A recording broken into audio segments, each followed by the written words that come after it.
The Enormous Room by H. L. Gold and Robert W. Krepps. Chapter 1. The roller coaster's string of cars, looking shop-worn in their flaky blue and orange paint, crept toward the top of the incline, the ratcheted lift chain clanking with weary patience. In the front seat, a young couple held hands and prepared to scream. 2 cars back, a heavy, round-shouldered, black-mustached man with a swarthy skin clenched his hands on the rail before him. A thin blond fellow with a briefcase on his lap glanced back and down at the receding platform, as though trying to spot a friend he had left behind. Behind him was a Negro youth, sitting relaxed with one lean foot on the seat. He looked as bored as someone who had taken 1,000 coaster rides in a summer and expected to take 10,000 more. In the last car, a tall, broad man put his elbows on the backboard and stared at the sky without any particular expression on his lined face. The chain carried its load to the peak and relinquished it to the force of gravity. The riders had a glimpse of the sprawling amusement park spread out below them like a collection of gaudy toys on the floor of a playroom. Then, the coaster was roaring and thundering down into the hollow of the first big dip. Everyone but the Negro boy and the tall man yelled. These two looked detached, without emotion, as though they wouldn't have cared if the train of cars went off the tracks. The cars didn't go off the tracks. The people did. The orange-blue rolling stock hit the bottom, slammed around a turn, and shot upward again, the wind of its passage whistling boisterously. But by then there were none to hear the wind, to feel the gust of it in watered eyes or open, shouting mouths. The cars were empty. "Is this what happens to everybody who takes a ride on the coaster?" asked a bewildered voice with a slight Mexican accent. "Santos," it continued, "to think I've waited so many years for this." "What is it?" said a woman. "Was there an accident? Where are we?" "I don't know, dear. Maybe we jumped the tracks, but it certainly doesn't look like a hospital." John Summersby opened his eyes. The last voice had told the truth. The room didn't look like a hospital. It didn't look like anything that he could think of offhand. It was about living room size, with flat yellow walls and a gray ceiling. There was a quantity of musty-smelling straw on the floor. 4 tree trunks from which the branches had been lopped were planted solidly in that floor, which felt hard and a little warm on Summersby's back. Near the roof was a round silver rod, running from wall to wall. Over in a corner was a large shallow box filled with something, he saw as he slowly stood up, that might have been sand. An old automobile tire lay in the straw nearby, and a green bird bath sort of thing held water that splashed from a tiny fountain in its center. 5 other people, 4 men and a woman, were standing or sitting on the floor. "If it was a hospital, we'd be hurt," said a thin yellow-haired man with a briefcase under one arm. "I'm all right. Feel as good as I ever did." Several men prodded themselves experimentally, and one began to take his own pulse. Summersby stretched and blinked his eyes. They felt gummy, as though he'd been asleep a long time, but his mouth wasn't cottony, so he figured the blacked-out interval must have been fairly short. "Where's the door?" asked the woman. Everyone stared around the room except Summersby, who went to the fountain, scooped up a palmful of water, and drank it. It was rather warm, with no chemical taste. "There isn't any door," said a Negro boy. "Hey, there isn't a door at all." "There must be a door," said the heavy man with the accent. Several of them ran to the walls. "Here's something," said the blond man, pushing with his fingertips. "Looks like a sliding panel, but it won't budge. We never came in through anything that small, anyway." He looked over at Summersby. "You didn't, at least. I guess they could have slid me through it." "They?" said the woman in a piercing voice. "Who are they?" "Yes," said the heavy man, looking at the blond man accusingly. "Who put us here?" "Don't ask me," said the blond man.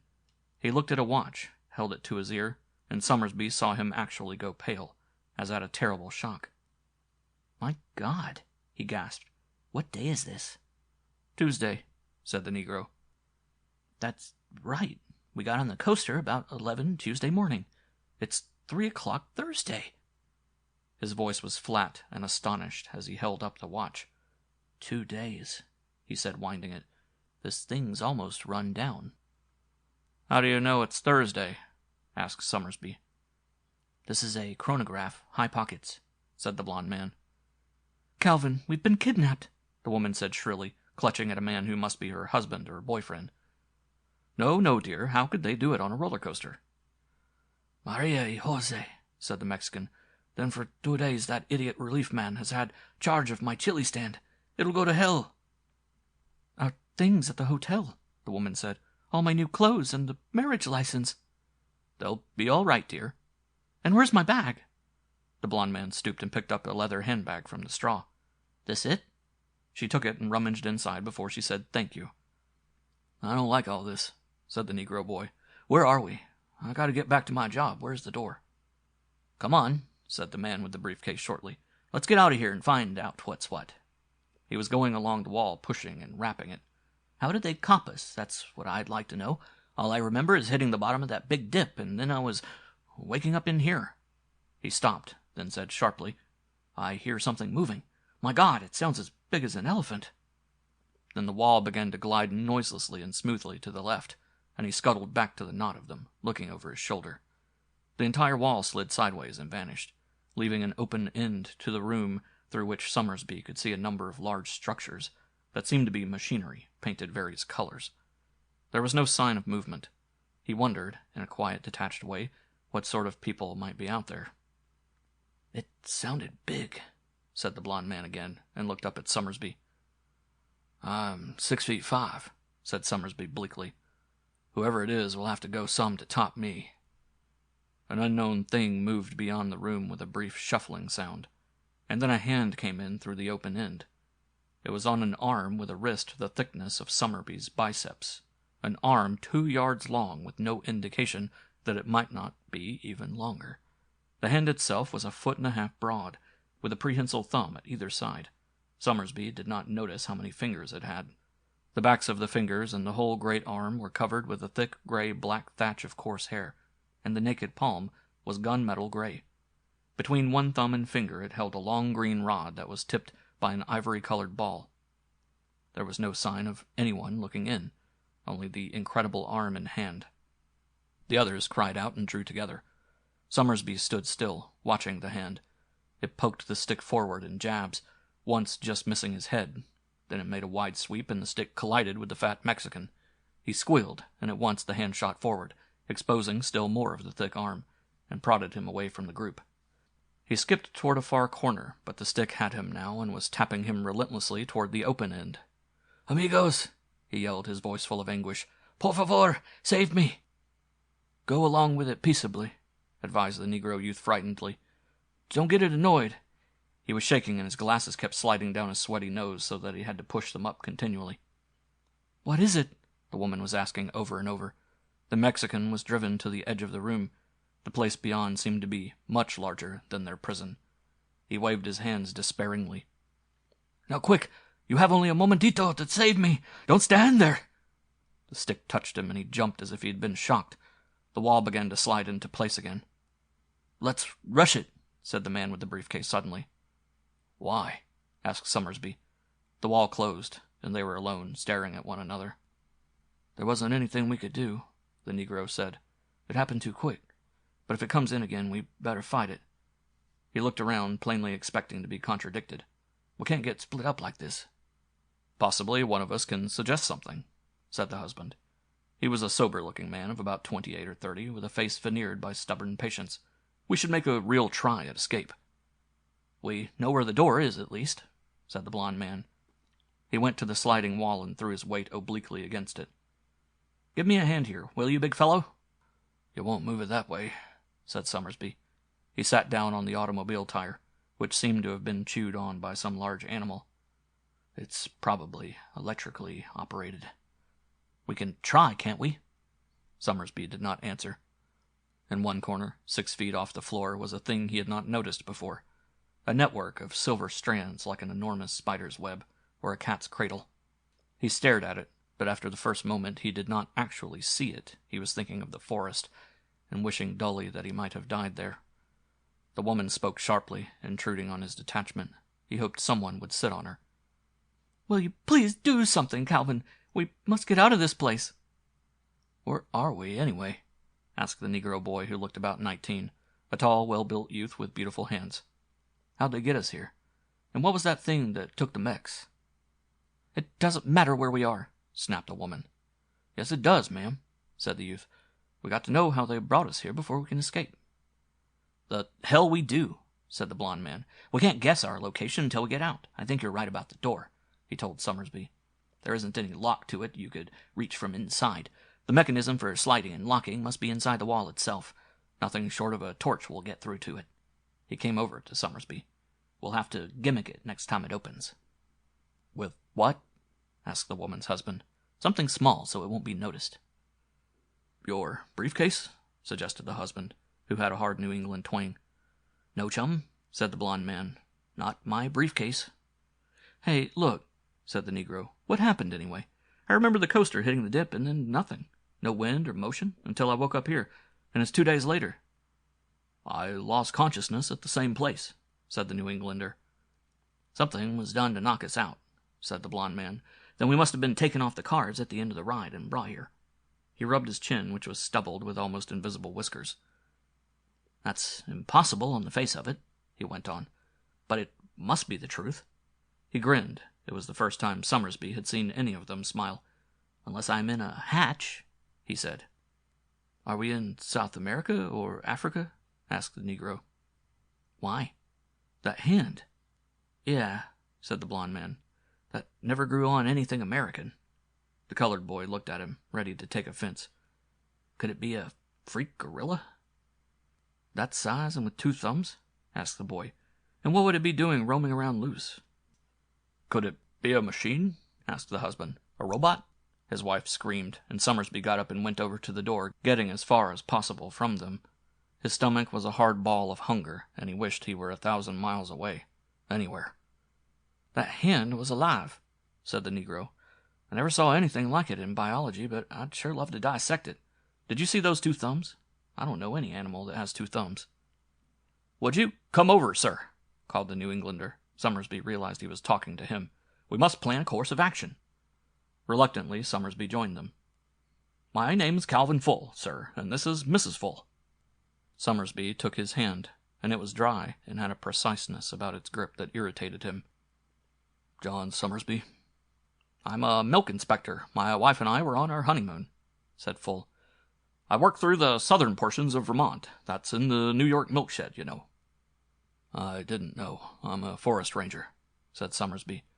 Retired, he thought bitterly, pensioned off to die with a rotten heart. They couldn't even let a man die on the job in the woods. "My work," said Calvin Full, "consists of watching for unsanitary and unsterile practices, making tuberculin tests and so forth. I'm afraid I'm not much good at this sort of emergency." His wife, who had been looking as if she would scream again, turned to him. Her almost pretty face, cleared of fright, was swept by pride. "You're as brave as the next man, Calvin, and as clever. You'll get us home." "I hope so, dear, but Mr. Summersby must be a great deal more used to problems of this sort." They all gaped up at him expectantly. Because of his size, of course, he was the big-born leader. Sir, in trouble, high pockets when things were clear again. The hell with them. He kept his mouth shut. The blond man said, "I'm Tom Watkins." "Adam Pierce," said the Negro. "What do you do, Adam?" The boy pushed his glasses up on his nose again, frowning. "I go to CCNY Summers. I'm the wild man from Zululand in the sideshow, and I shill for the coaster when I'm not on duty. It helps out my family some, for me to be making money in the summers." "Are you taking subjects that might help us?" asked Full. "I major in English. I'm going to teach it when I graduate. Then I take psych, biology, the usual courses." Said Watkins, looking at the end of the room through which the Mexican had been taken. "Psych and biology. Could be some use here." "What we need is a locksmith," said Summersby. He felt himself unwillingly drawn into the group, sharing their problems that were not his, and it angered him. He fished out a bent pack of cigarettes, lit one, and was about to put the rest away. "Nothing but a torch would help. I know a little about locks myself." Watkins grinned genially. "I'm out of smokes," he said, and Summersby gave him the pack. He took one and passed it to Full, who declined. Adam took one. The boy reached up and pushed at his glasses again. A look of irritation appeared on his face. "Say," he muttered, "is this room a little wobbly, or is it my eyes?" "Wobbly?" "Wavy. See how those tree trunks are blurred?" "You need your glasses changed, Adam," said Watkins. "No, sir." Adam took them off and started to polish them on a handkerchief. Then his brown eyes opened wide. "I can see," he said. The others stared at him. "My astigmatism's gone. My glasses make everything blur, but I can see plain as noon without 'em. Look, I've had astigmatism since I was a kid." "What happened?" asked the woman, addressing her husband. "How could that be, Calvin?" "Don't know, dear." "My headache is gone," she said. "I never realized it till this boy mentioned his eyes." "Mrs. Sproul has suffered from an almost constant headache for years," said Calvin, and sniffed twice. "My postnasal drip is missing, too. Do you suppose my sinus trouble's cleared up?" "That's what must have been happening those 2 days we were out," said Watkins, knocking ash from his cigarette. "We were put through a hospital or something. I feel good, even if I'm damned hungry." Summersby looked from one to another, detesting them. Against his will, against sanity and decency that fought for recognition, he detested them.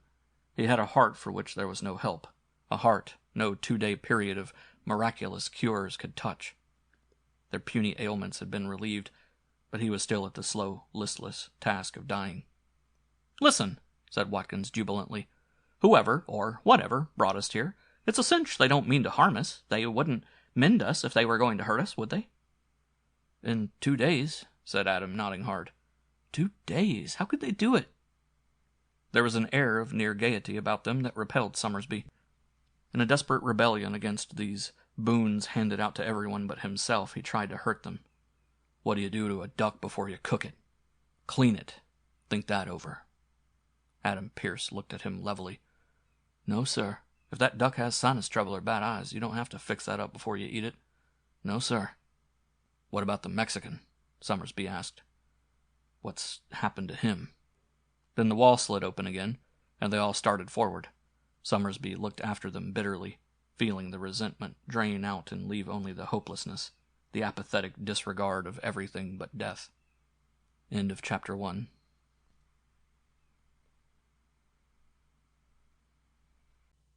Chapter 2. Porfirio Villa had known from the first that this adventure of his was a mistake. His wife had told him to stay off the roller coaster, but he had sneered. What could happen? The people always got off again, laughing and wiping their brows.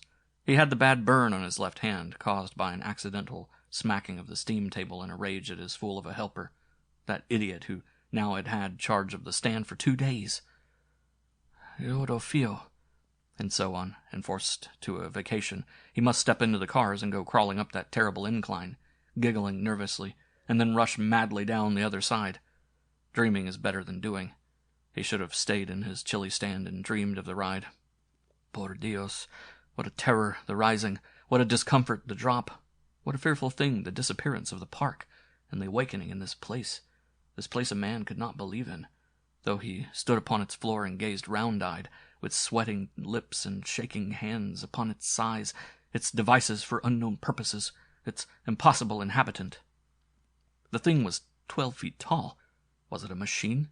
He had seen machines in the revistas and the cinema, looking much like this one. A clumsy copy of a man moving, speaking, tearing people to pieces. There was also King Kong, who resembled this thing. If it was not alive, it moved very credibly. The gray furred legs were long and thin, placed on the sides of the body at the waist. The arms, much thicker than the legs, swung very low, and must be full 8 feet long. It was backing from him slowly, holding out one hand, 6 fingers and 2 thumbs, demonio, with the green stick. That stick stung like a bee when it touched you. The monster was already a good distance away. Porfirio cast his eyes slyly to one side, the other. There was a complication of machinery so great that even a teacher of mechanics would be dismayed. There, a hole between 2 pink walls. He glanced once at the thing, standing now with its impossible face turned down to him, and then he ran for the hole. It was after him with a short cry, but he reached the hole and scuttled through. 4 paths faced him. What a time for decisions! He took the left-hand path, went round several turns, came to 2 more openings. The pink walls were smooth and featureless, well over his head so that he could not tell where he was. He ran like the mouse in the game next to his chili stand, the game in which suckers bet on which escape, the red, green, blue, or white, the mouse would choose. Paths opened, and Porfirio plunged on, losing his sense of direction, becoming more terrified as he went. His famished guts dragged him down, made him a weak, frightened mouse indeed. He panted past 2 doorways, and abruptly, like the flashing of a pigeon's wing, the green stick shot down before him, held in that monstrous gray hand. The stick appeared and disappeared, hurting him. chivying him from place to place, all places looking alike, till finally the great room lay again before his eyes. Whimpering, he stepped out of the pink maze and leaned against the wall, his chest and belly heaving. He was done. Let it murder him. A man could not run forever. The brute stood over him. Cautiously it brought its face down to peer. Its eyes were set in deep pits.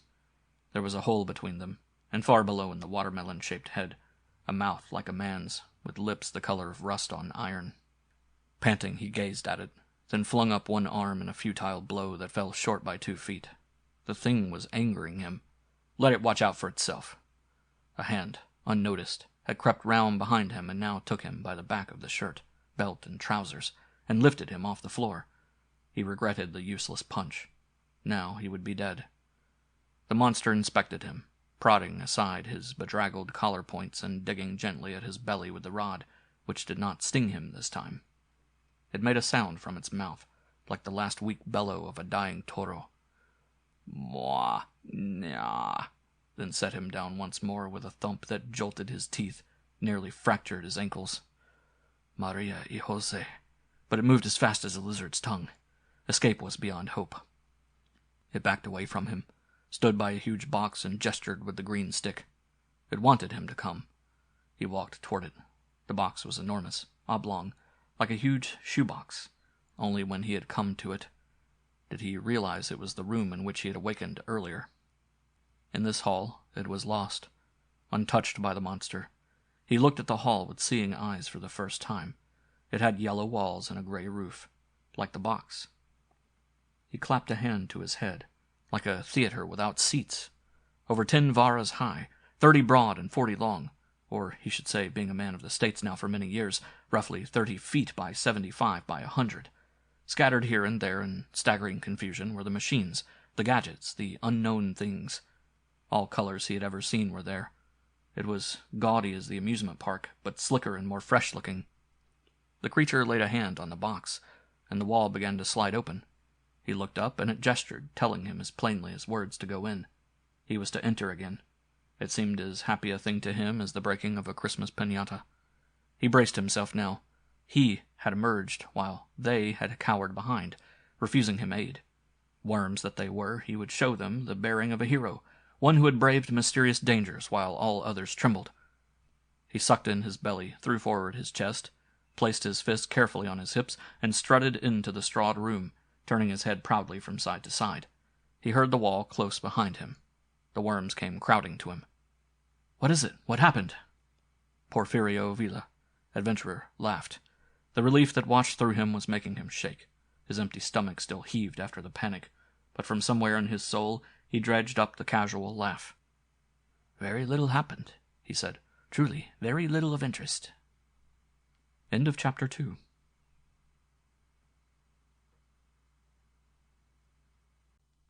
Chapter 3.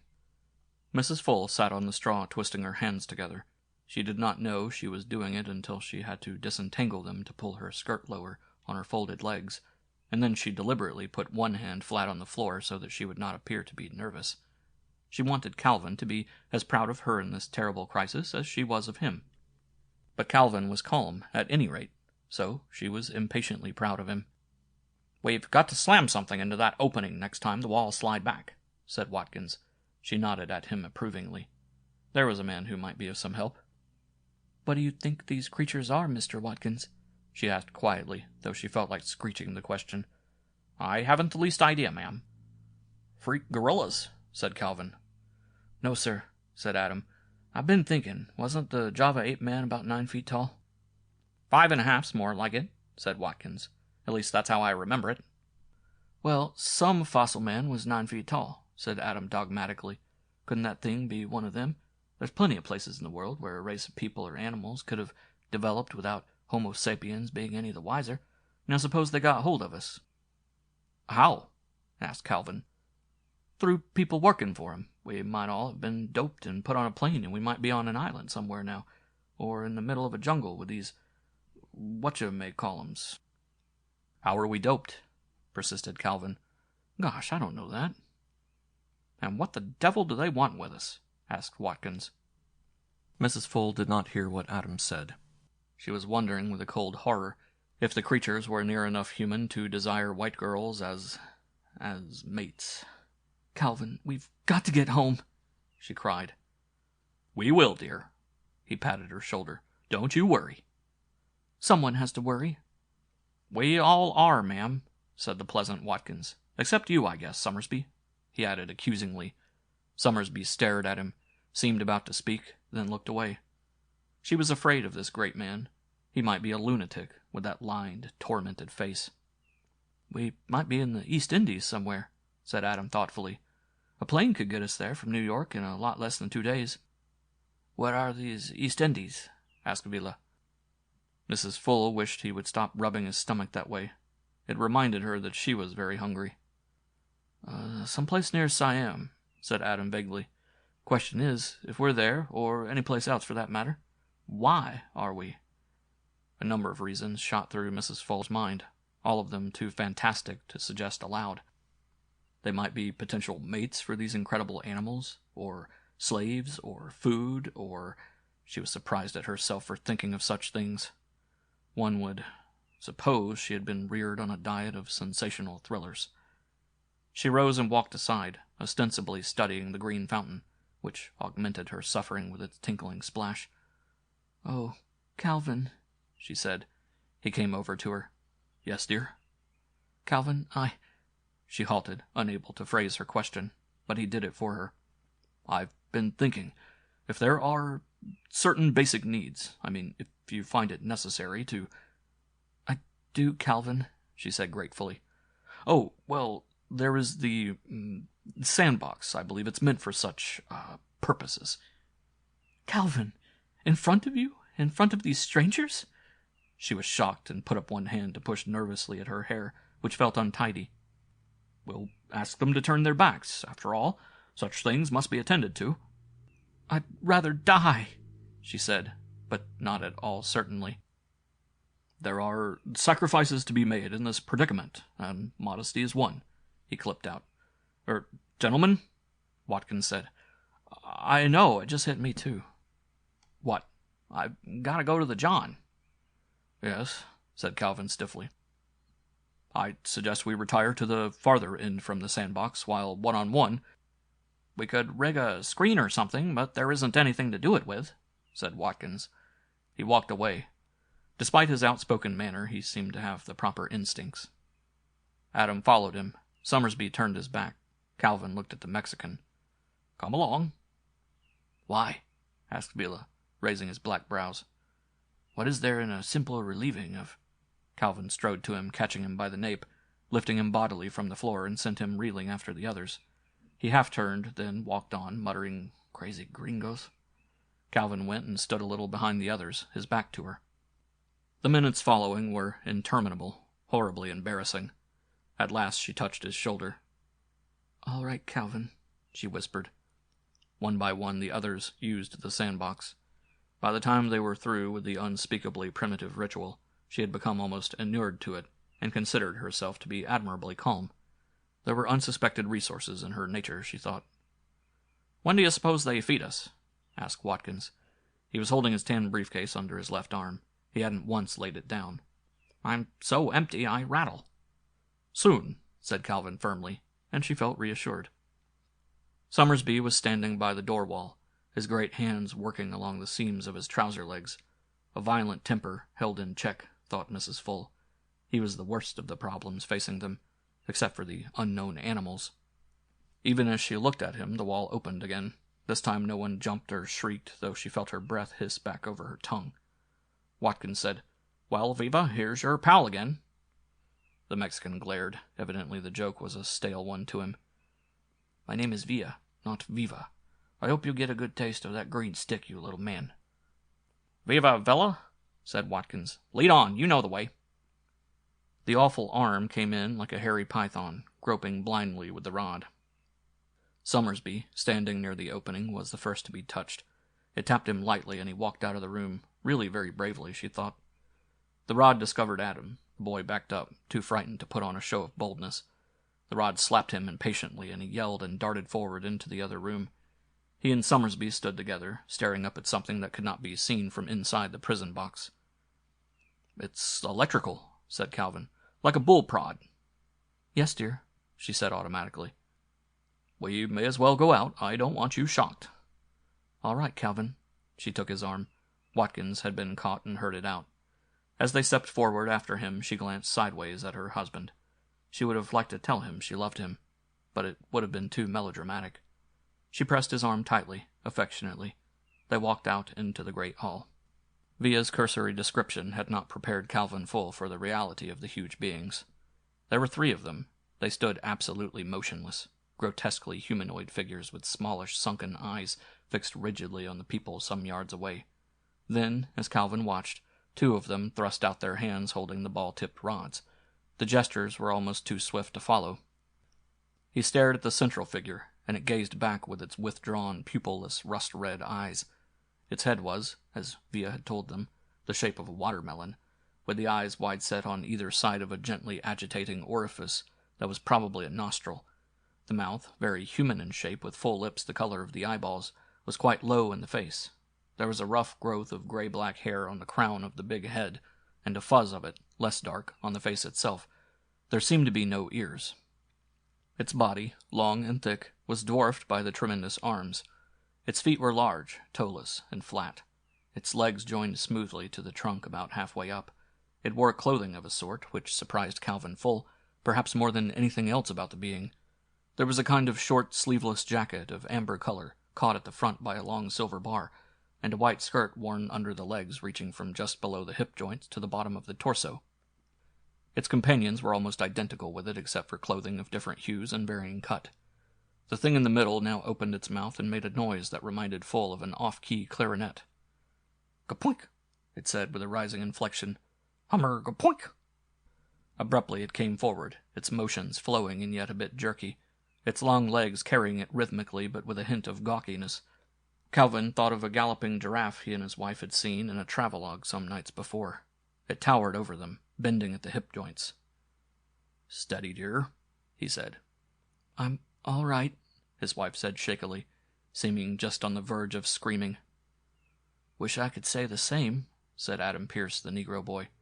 "What a specimen." "Look like anything to you?" asked Watkins. "Hell no, unless it's something from Mars." "Maybe we're on Mars," said Watkins conversationally, but no one responded.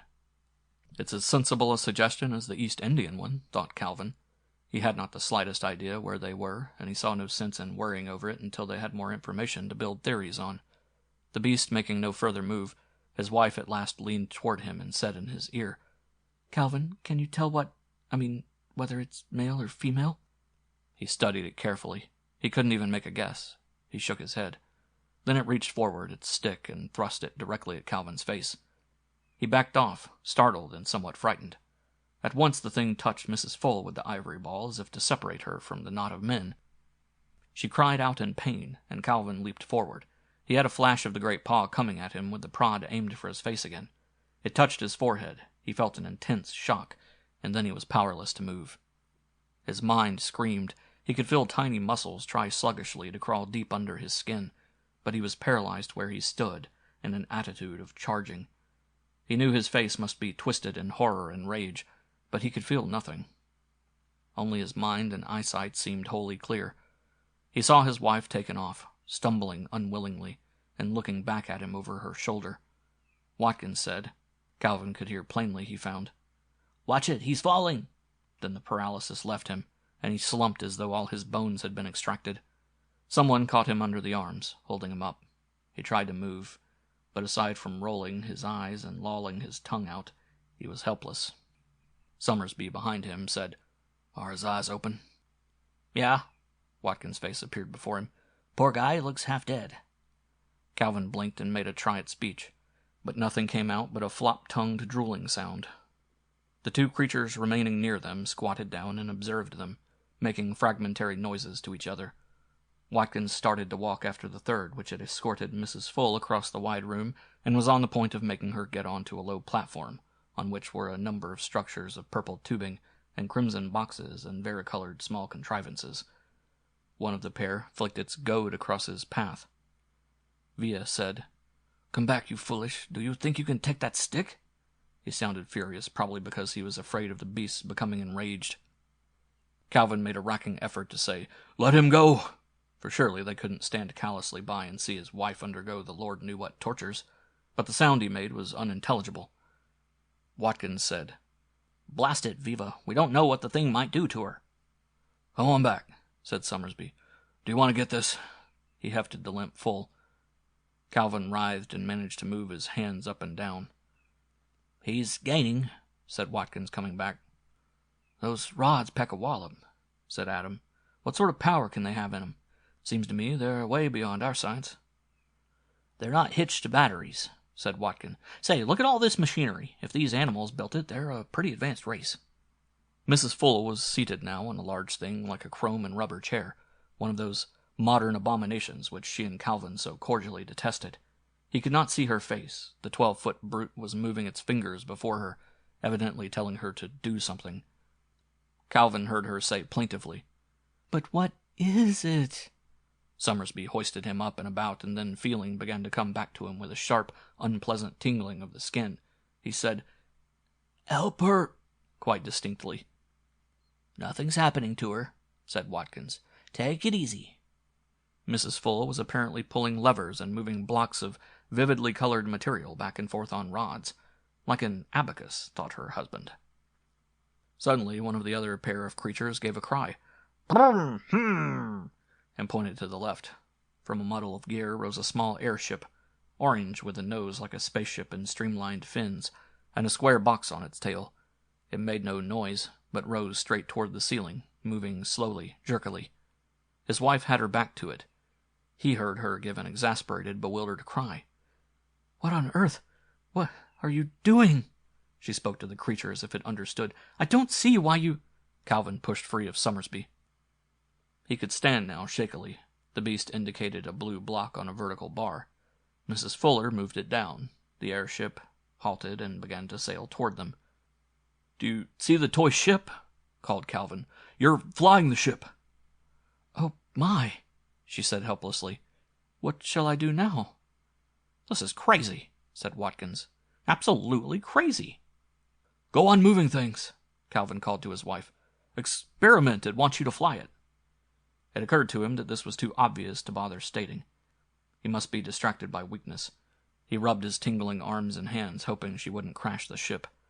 Via and Adam Pierce were calling encouragement to her as the orange thing drifted up and down and sideways. Now the 12-foot being gestured briefly at a portion of the apparatus. Mrs. Full caught his meaning and moved something, and the ship tilted and flew along the wall without touching it. All three of the creatures uttered sounds that might be taken for words of pleasure. "Good girl," yelled Watkins. "Keep it up." She turned to them, and Calvin saw she was smiling. "There's really nothing to it," she said. The airship bumped into the wall and fell. The animal above her squawked and pressed down a lever, which evidently sent out a beam or impulse that caught the ship in midair and held it suspended. Then it grasped Mrs. Full and carried her, flailing her limbs, over to the corner. Calvin started forward, apprehensive. "Hold it, Cal, you don't want another shock." Watkins took his arm. The creature kicked aside a mound of small gadgets, sending them helter-skelter, picked up what looked like a big 5-legged stool, and set it on its feet. It was perhaps 10 feet high. Then he deposited Mrs. Full on its smooth round top and turned her bodily so that she faced the wall. "Help her!" snapped Calvin. "We can't do a damned thing." "Just wait a minute, sir," said Adam. "He's leaving her alone. I don't think he'll hurt her."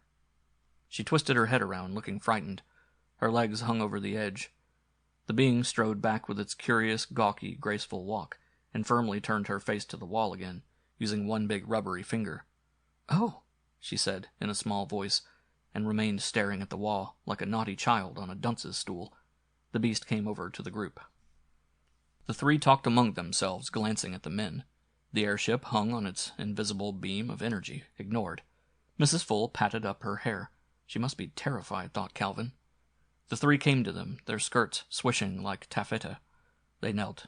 It was an odd movement, their high-hipped legs angling to the sides, their bodies slanting forward as their heads dropped toward the humans, and stared at one and then another. The one who was evidently the leader put out his green goad, but slowly, as if showing no harm was intended, and pushed at Calvin's jacket. The ivory ball touched his chest, but no shock followed. The thing made noises, perhaps comparing his clothing with its own. "Take it off, Cal," said Watkins. "Why?" "He'd like to see it. Be friendly." "That's it," agreed Adam. "Be friendly." He removed his jacket and handed it to the brute, who received it dubiously, fingered it, exhibited it to the other two, and dropped it. Calvin bent to pick it up. The goad barred his way. 2 large fingers plucked at his trousers. He felt himself flush with outrage. "No!" Watkins chuckled. "I'll bet you will." "Don't make it mad," said Adam. "I won't take my trousers off." "If we took them off, it might soothe this monster," suggested Villa. "Let us throw him down and take off his pants." "Try it," said Calvin. The Mexican started toward him. Then the creature had lifted him high in the air, peering closely at the trousers. It tugged at them. "Ouch!" said Calvin. The beast would tear them off. The humiliation of that would be worse than removing them himself. It might rip them to shreds. He loosened his belt and unbuttoned and unzipped just in time. They came off over his shoes and were held up in front of the sunken red eyes.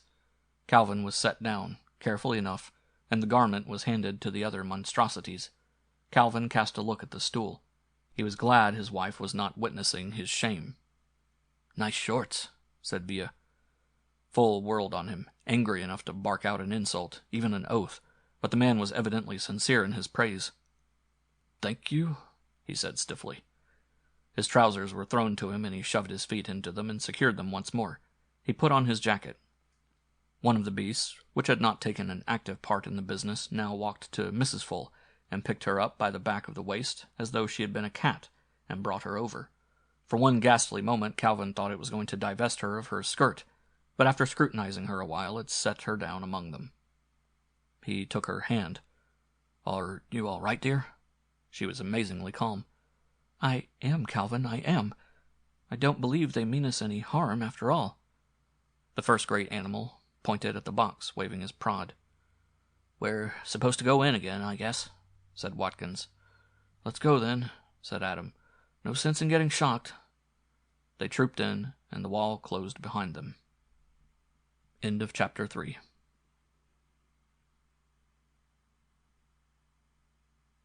Chapter 4. Adam Pierce had an idea. It had begun to grow in his mind while the woman was running the miniature spaceship, but he had thought it over until he was certain it wasn't so silly as to make them laugh at him. Now he felt sure he'd hit on the truth. Too many evidences for it, and nothing much that he could see against it. "I have an idea," he said. "To get out?" asked the woman. "No, ma'am. I think I know where we are." "Where?" asked everyone except the big man, Summersby, who was sitting on the tire looking away from them. "In a lab. This is a laboratory, and those big things are some kind of scientists." "You could be right," said Watkins reluctantly. "My God, what a spot if you're right." "Sure, that's why we were snatched off the coaster, however it happened. They wanted to experiment on us and study us. They got this lab someplace where it's secret and they make tests." "There was a contrivance like a milk machine," said Fuller. "You don't know what it's used for," said Adam darkly. He imagined it might be an especially nasty way of picking over a man's brains or body. "Look, it all fits. That stool, that's a funny way to punish a person, but all their stuff is a little cockeyed." "By our standards," added Watkins. "That's what I meant. Look, you punish a guinea pig when it does something wrong. If you're trying to teach it some trick or other, suppose you want to determine its intelligence, you give it a problem, and if it does the thing wrong, it gets a shock, maybe, or a bat on the nose. That stool was punishment.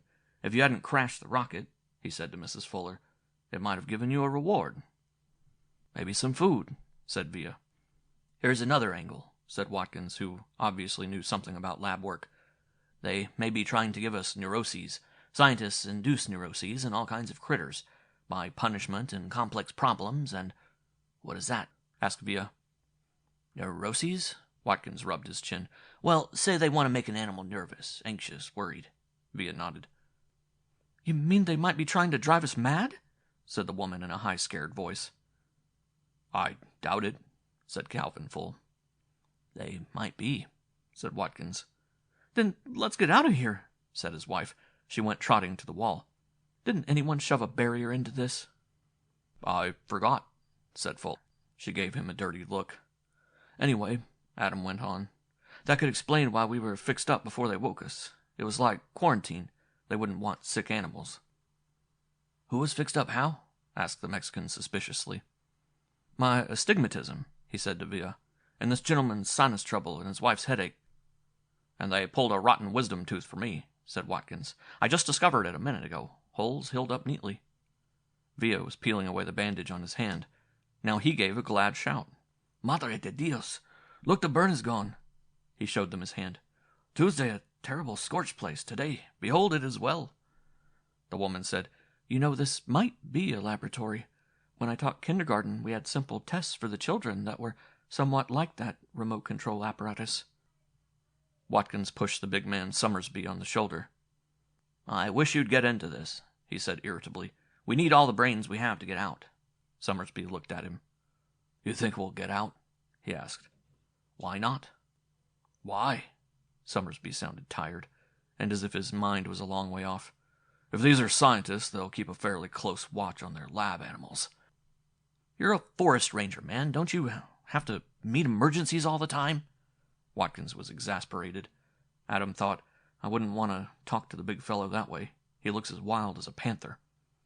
I'm sorry, said Summersby, turning away again.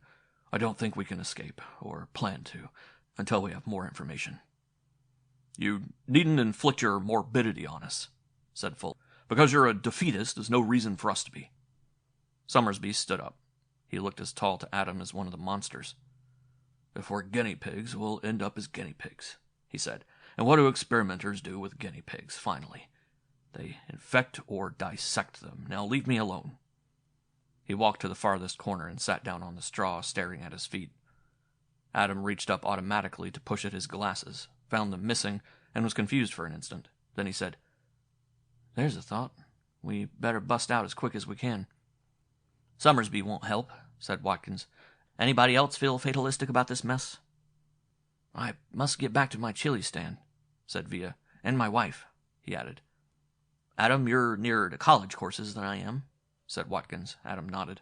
How many places in the world are there big enough and unexplored enough to hide a race of giants like these?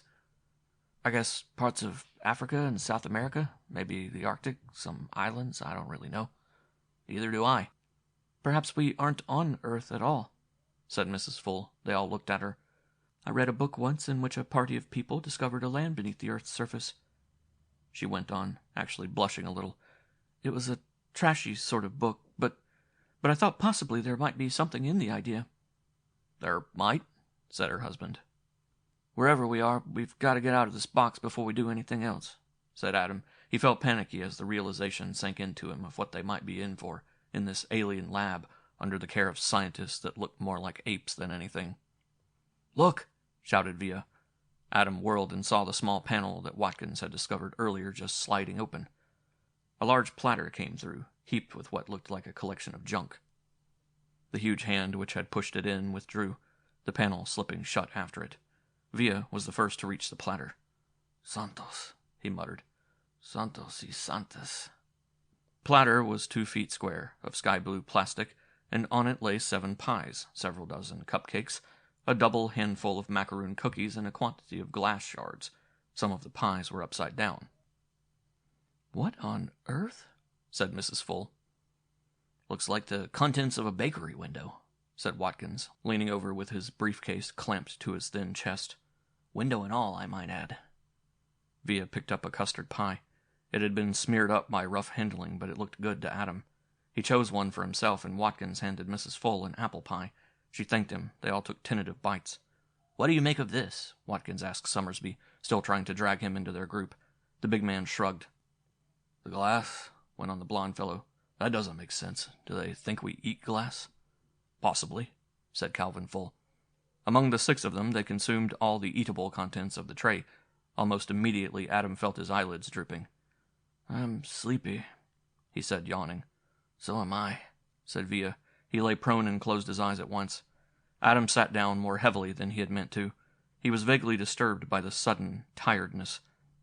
Someone ought to stand guard, said Mrs. Full. I will, said Summersby unexpectedly. I'll do it, said Watkins. He started to pace up and down. I'm a little groggy myself, but I'll take first trick. End of chapter 4. Chapter 5. When they were let out of their prison box next morning, 9 o'clock Friday, by the chronograph, and they had slept another 15 hours, there were 5 of the gigantic beasts waiting for them. Any hopes that Tom Watkins had had of rooting around the big hall for a way of escape died with a dejected grunt. There must be well over a ton of enemies there, with their caverned red eyes peering down at the humans, no chance to explore under those gazes. The boss of the alien scientists, Watkins recognized it, or him, or was it her, by the clothing and by certain differences in facial structure, came and bent over them. Watkins was smoking a cigarette he had bummed from Via, Summersby's having given out the day before. He took a hearty drag and blew out the smoke, which unfortunately lifted right into the creature's eyes. It shook its head and made a squawking sound, "What?" and flipped its green prodder into his belly. He abruptly sat down with the sensation of having stuck his finger into a lamp socket. "My God," he said. Cal helped him up. Summersby walked off toward a 20-foot-high door. None of the beings tried to stop him. The boss motioned Watkins to go with it, so he rather shakily followed it across the room. Before him was a gadget that resembled a 5-manual organ console. The banks of keys were broad, and there was a kind of chair or stool fixed on a horizontal bar in front of them. The giant indicated that he was to get onto it. "Now what?" he said, when he had been stopped directly in front of the apparatus. "Expect me to play this? Look, Buster, I'm tone-deaf. I haven't had my coffee yet, and I'd just as soon dance a polka as play you a tune." The thing pressed down 2 of the keys. They were of an amethyst color, longer and more tapered than those of an organ, and looked at Watkins. "Drop dead," he said to it. He was always bitterly antagonistic to everything and everybody if he didn't have 3 cups of coffee before he got out of bed. "Go on, you big ape, make me play." It hit him on the head with a couple of its big rubbery fingers. He felt as if a cop had sloshed him with a blackjack, and all the hostility went out of him. He leaned forward and pushed down 6 keys at random. There was no sound, at least none that he could hear, though he remembered the whistle he had at home to call his dog, and wondered if the notes of this organ were sub- or supersonic. Certainly there was no reason to suppose this race of creatures was limited to the same range of hearing that humans were. The thing went down the hall some yards, and folded itself into a sitting position before a large white space on the wall. When Watkins did nothing, it gestured angrily with its goad. He pressed more keys. It jerked its head around and stared at the white space. Accidentally, he discovered that by pressing with his calves on certain pedals below the stool, he could maneuver the seat to either side. The gadget began to intrigue him. He had never played any musical instrument, but had always had a quiet desire to produce music. He couldn't hear this organ's sounds, but he could go through the motions with fervor. He did. The boss scientist gazed raptly at the wall screen. Was it concentrating on what he played? Did his random selection of keys indicate something to it? Something about his mental powers or emotions or what? Or was it possible that the playing produced images or colors on the blank space? He craned his neck but could distinguish nothing. Pounding on, he called over his shoulder, "Come here, somebody." No one answered. Pushing keys at random, he turned to look for them. Each of them was doing something under the supervision of a 12-foot beast, except for Summersby, who was still examining the door. "Hey, High Pockets," he yelled, knowing the big man hated the nickname, but not giving a damn. "Summersby, come here." "What is it?" said Summersby in a moment, standing below his seat. "Take a squint at that screen the old boy's gaping at. I want to know what the devil I'm doing." Summersby walked over and stood beside the scientist. "What's happening?" "Nothing." "Nothing at all?" "Well, the screen's mottled gray and white, and the pattern's swirling slowly, but that's all." "Is it particularly beautiful?" asked Watkins. "No, it's hardly distinguishable." Sliding right and left on the bar, striking first one and then another of the manuals, Watkins said to Summersby, "What do you figure these scientists are, anyway?" "Mammals," said the big man. "I suppose so." "They have navels. They weren't hatched." "Oh." Watkins hadn't noticed that. "Where are we, then?" "I don't know." Another scientist wandered over and sat down beside the first. Shortly they seemed to get in each other's way, and there was a lot of shoving and squawking. At last one of them hit the other in the face with an open hand. Then they were rolling on the floor, snatching at one another's hair and pummeling the big bodies and heads with those gargantuan fists. It sounded like a brawl between elephants. Watkins swiveled round to watch. Mrs. Full said to someone. Watkins heard her distinctly in a lull in the ruckus. If these are scientists, what are the common people like? For the first time that day, he grinned. He had stopped playing the organ. The other scientists had gathered around the fight and were uttering strange cries like wild geese honking. Cheering them on, he wondered. Adam came over.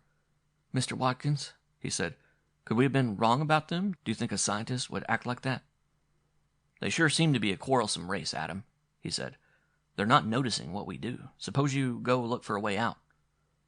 We want to get away as soon as we can, nodded the boy. Dangerous around here. He ran down the hall. The giants arose and straightened their clothing. They had patched up their argument in the midst of fighting over it. The leader walked toward a tall device of pipes and boards and steps, motioning Mrs. Full to follow. Apparently, Watkins had been forgotten. He took his briefcase off his lap, where he had held it all the time he played, and dropped it to the floor. Then he hung by his hands and let go.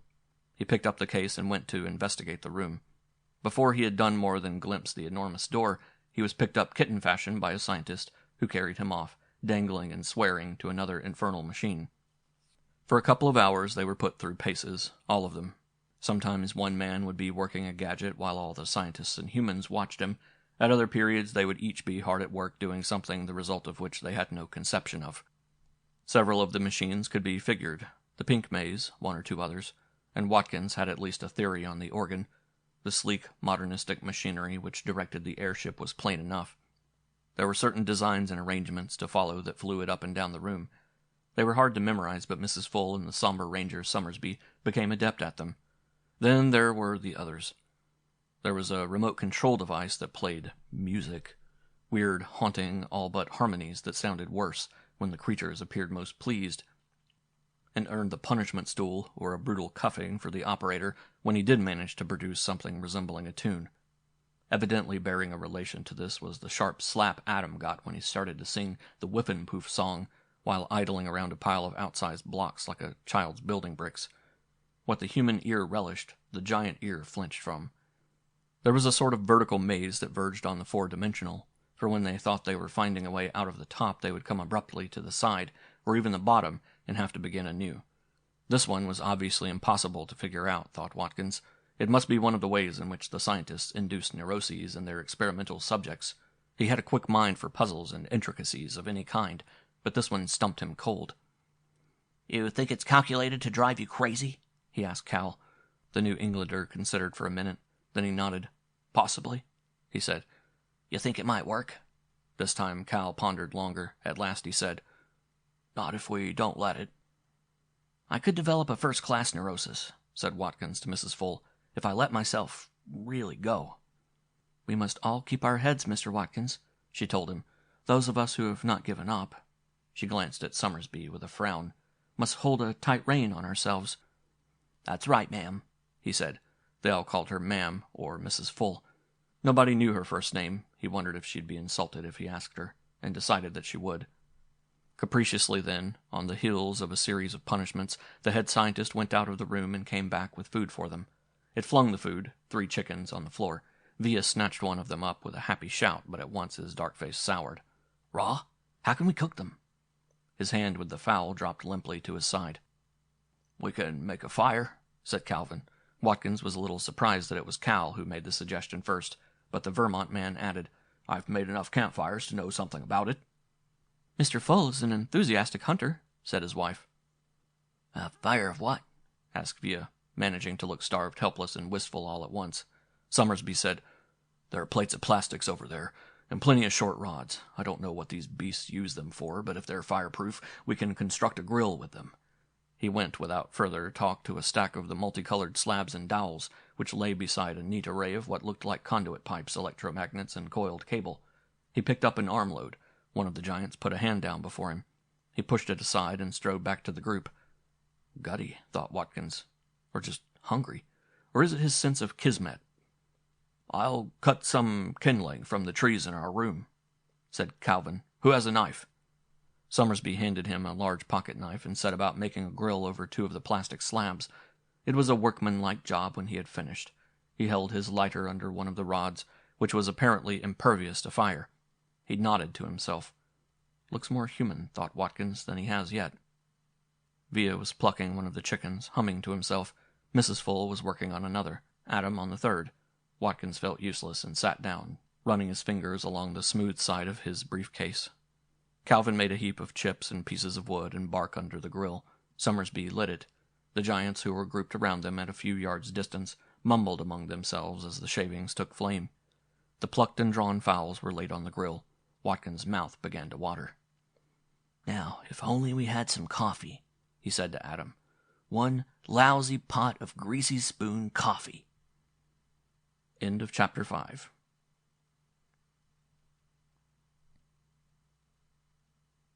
Chapter 6. "I have seen you," said Via to Adam, who was gnawing on a drumstick. "You wear the wig and a bone in the nose and a tiger skin around you." "Sure," said Adam. "I'm the wild man from Zululand. It's one job where my color's an advantage." "A fine job," said Via. "You should have come down to my stand. The best chili in New York." "I had a bowl there last week, without my makeup, I mean." "I will give you a bowl for free when we get home. "With tacos," added Via generously. "It's good stuff," said the boy. Calvin Full wiped his fingers and lips on a handkerchief. He looked about at the hall, through which the giants had now scattered. Some of them were tinkering with the machines, others were simply loitering, as if bored by the whole matter of scientific research. They had lost their early wariness of the humans, and did not carry the green goads, but kept them tucked into holsters at the back of their swishing skirts. One of them removed the blond man, Watkins, and set him to doing something with a pipe and block apparatus. The processes they went through with their strange mechanical and electrical gadgets, the end results they achieved, were a mystery to Calvin, and as the afternoon wore on, their conduct as a whole became even more mysterious. It was, from human standards, totally irrational. One would begin a test, analysis, or whatever it might be. He would follow it through its devious windings to its ambiguous result, or to no result, and suddenly leave it to begin something else, or to come watch the humans perform. The longer he observed their conduct, the more worried he became. Finally, after a good bit of hiding and spying, he found out something which he had been trying to figure for hours, and then it seemed time for him to talk to someone about their escape. The blond man had been peeping into his briefcase. He zipped it shut quickly as Calvin approached, with a kind of guilty movement. What does he have in there? Calvin wondered. "Mr. Watkins," he said, rubbing his chin and wishing he had a razor, "did you ever see a scientist or laboratory assistant skip from one thing to another as these creatures do?" "I never did." "Nor did I. They don't take care of their equipment either. Several times one or another has kicked down a neat pile of gear, and once I distinctly heard something break." "It might be junked machinery," suggested Watkins. "I doubt it." One of the giants made a raucous noise. Brang! And how irritable they are, in addition to their capriciousness and sloppiness. I can't imagine a race of emotional misfits producing equipment of such complexity. Their science is beyond ours in many ways, yet look at this place. He made a broad gesture. When we were let out this morning, it was clean and well ordered. I've inspected dairies that were far dirtier. Now it's a hodgepodge of scattered materials, upset stacks of gear, tipped over instruments. What sort of mind can bear such confusion?" Watkins smiled. "The minds that conceived, well, that vertical maze, for instance, must be orderly after a fashion, even though it isn't the human fashion." "This is far from what I wanted to say, though. Have you been noticing the door?" "There isn't much to notice. It's a sliding panel like our wall." "When one of the creatures leaves, he passes his right hand across what is evidently an electrical I-beam, as nearly as I can place it, about 10 or 11 feet off the floor. That opens the door." "Good going, Cal," said Watkins. "I hadn't seen him do it." "Our try for escape should be made as soon as possible," went on Calvin in a low voice. "As we've talked about, the object of these tests and experiments may be to infect us with neuroses." Watkins grinned again. "I know my phrasing isn't right," said Calvin stiffly, "but I never looked into such matters. There's also Summersby's suggestion about the fate of guinea pigs, so I think we'd better try to get out right away." "With 5 of them here?" "If we have any luck, we may find an opportunity, yes. Occasionally they get absorbed in something, and that door makes no noise." Watkins looked at his briefcase uncertainly. "Okay," he said finally. "May as well try it, though God knows where we are when we do get out of the lab." Calvin congratulated himself on his choice of an ally. "Good man," he said. In the next hour they managed to build a crude platform beside the door, of various box-like things, nondescript plastic blocks and impedimenta. The giants didn't even look at them. They were indeed a strange race. Now the platform was high enough so that Calvin felt he could reach the opening ray. Summersby wandered over. "What are you doing?" he asked, seeming to force out the question from politeness, not curiosity. "We're going to make a break, High Pockets," said Watkins. "Want to help?" "They won't let you," said the big man. "We can try, can't we?" asked Watkins hotly. "It's your neck." "Listen, you may be the size of a water buffalo, but if Cal and Adam and I piled on you, you'd go down all right. Why don't you cooperate?" Summersby stared at him a moment, and Calvin thought he was going to say something that would be important. But he shrugged and went across the hall and into the prison box. "What's eating that big bastard anyway?" said Watkins. Calvin believed he knew, but it was not his secret. It was Summersby's. He said nothing. "Watch it," said Watkins. "They're coming." The two men scurried behind their rampart. The 5 giants marched, flat-footed, down the hall, their thick arms swinging. The door opened, and all of them went out. It closed behind them. "How about that?" said Watkins exultantly, a grin on his face. "I'll get Mrs. Full and the others," said Calvin. He felt a tingle of rising excitement. "Get up there and be ready to open it. We'll give them 5 minutes and then make our break." "Right." Watkins was already clambering up the boxes and blocks. Calvin almost ran to his wife. She was standing in front of the color organ. "Dear," he said, and halted. "Yes, what is it, Calvin?" "I don't know. I was going to say—" A sluggishness was pervading his body. A terrible lassitude crept through his brain. What was it? What was happening? "I was going to—" He caught her as she slumped, but could not hold up her weight, and sank to the floor beside her. His eyes blinked a couple of times, then knowledge and sensation vanished together. End of Chapter 6.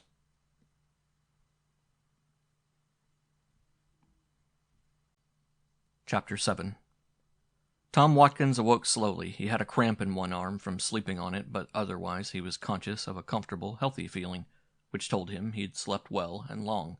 He stretched and brushed a few pieces of straw from his face. Straw? He suddenly remembered sitting down on their platform, very sleepy and worried because of the abruptness of it. He sat up. Summersby had just stood, yawning. "Did you carry me in here?" he asked the big man. "I was going to ask you that." "Christ, what happened?" He was wholly awake now. "Did you drop off out in the lab?" "Yeah." "So da," said Adam. He was sitting next to the Mexican, whom he now pushed gently. "You okay, Porfirio?" Villa erupted with a grunt. The Fulls were looking at each other owlishly, and then it hit him. Watkins twisted, cased the floor, and saw nothing but straw and fountain and tree trunks. He was literally staggered and nearly lost his balance. His briefcase was gone. He stared about wildly, panic lifting in him like a swift, debilitating disease. Then he took 4 fast steps and grabbed Summersby by the coat. It was queer, but he didn't even think of anyone else having taken it. Summersby towered over him, but he could be brought down. "Okay, you skyscraper," said Watkins. "Where'd you put it?" "Put what?" "My case. Where is it?"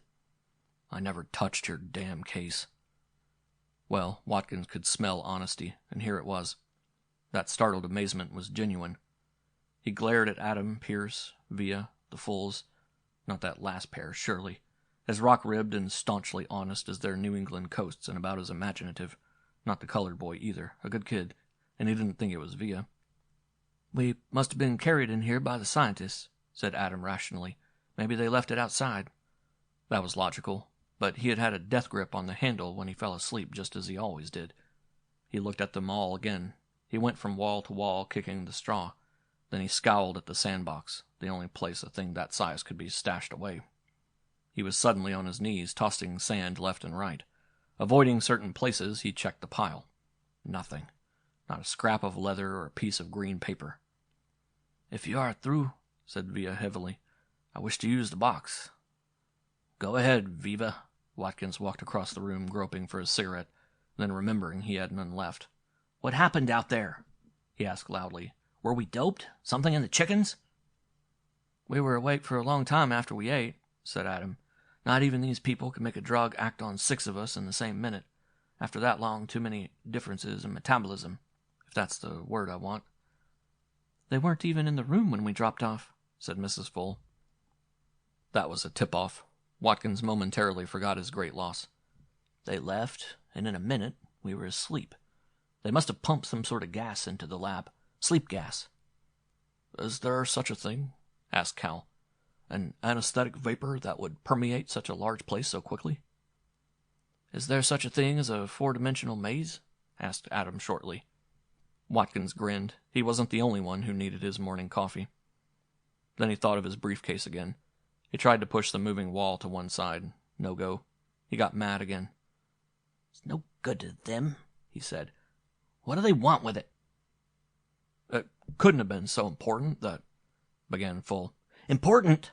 Watkins was yelling now, and although he disliked raising his voice and making scenes, he did it now with furious pleasure.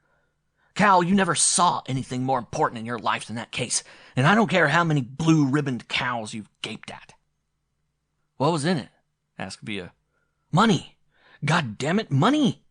It didn't matter if his secret came out now. In this insane place, God knew where, the cautious habits of half a lifetime slid away. The best haul I'd made this year. The contents of the safe of Roscoe and Bates, that's what was in it. Better than $22,000 in good green cash. The contents of a safe? Calvin Full frowned. You mean you were a messenger taking it somewhere and got on that roller coaster with... Adam Pierce laughed abruptly. No, he wasn't a messenger, he said. He wasn't any messenger. He's a safe cracker. Mr. Watkins, what good do you think it'd do you in here? We'll get back. You're a safe cracker? Asked Mrs. Full, her pale face lengthening with horror, disgust, and fear. A criminal? In a manner of speaking, ma'am, said Tom Watkins. I am. I'll be hanged, said Summersby. And you accuse me of stealing your loot. I ought to butter you all over the wall. You try it, you overgrown galoot. I didn't do a hitch in the Philippines for nothing. Watkins smoothed back his hair, which was dangling into his eyes. Sure, I'm a safe man. Don't worry, Mrs. Full, that doesn't mean I'm a thug. She looked scared. That's right, said Adam, still chuckling. This boy's the aristocracy of crime. You don't have to worry about your purse. He only plays around with big stuff. Tom flipped him a grin. I'll bet you even know why I was on the coaster. Sure, you were hiding out. That's it. If I kept out of sight till dark, I was okay. They were out for me because my touch is known. But who'd think of checking an amusement park? He turned as Cal made a noise in his throat. The Vermonter was a study in outraged sensibilities. You swine, he said, a typical Victorian hero facing the mustache-twisting villain. You stole that money. My morals and your morals, Cal, said Watkins as genially as he could, are probably divergent, but it doesn't make a whale of a difference now, does it? Full turned to his wife and began to mutter to her. Via said, I don't like crooks. I run a respectable stand, and I am an honest man. And, scratching his hand where the healed burn was, he turned away likewise. Summersby was sitting on the tire, and only Adam looked sympathetic. The boy wasn't crooked, that was plain, but Watkins had the glamour that a big-time thief has for the young, the fake aura of Robin Hoodism. He shook his head. He had had to spill it. For a while they had trusted him, and now he was a pariah. The food panel opened and something plumped in. Watkins glanced at his chronograph. 10 o'clock Saturday. He went over to the food. It was a big, glossy, chocolate-brown vulture with a blue head. Well, said Adam. Well, now, I don't know. They pulled a boner this time, said Watkins, unless it's part of the conditioning. Via picked it up. It weighs many pounds. It's warm, just killed. I don't want any of it. He dropped it on the straw. With my spices, perhaps, but not cooked on that grill without sauce and spice. Ugh! Watkins thought, amen to that. He rubbed the sandy bristles on his chin. No razor or soap here. It dawned on him that he was thirsty, and he went to the fountain. As it always did when he bent over to drink, the curious web of silver strands in the corner caught his eye. There were so many puzzles about this damned lab that he despaired of ever solving all of them. After 15 minutes, the wall opened. They went out, Via carrying the vulture.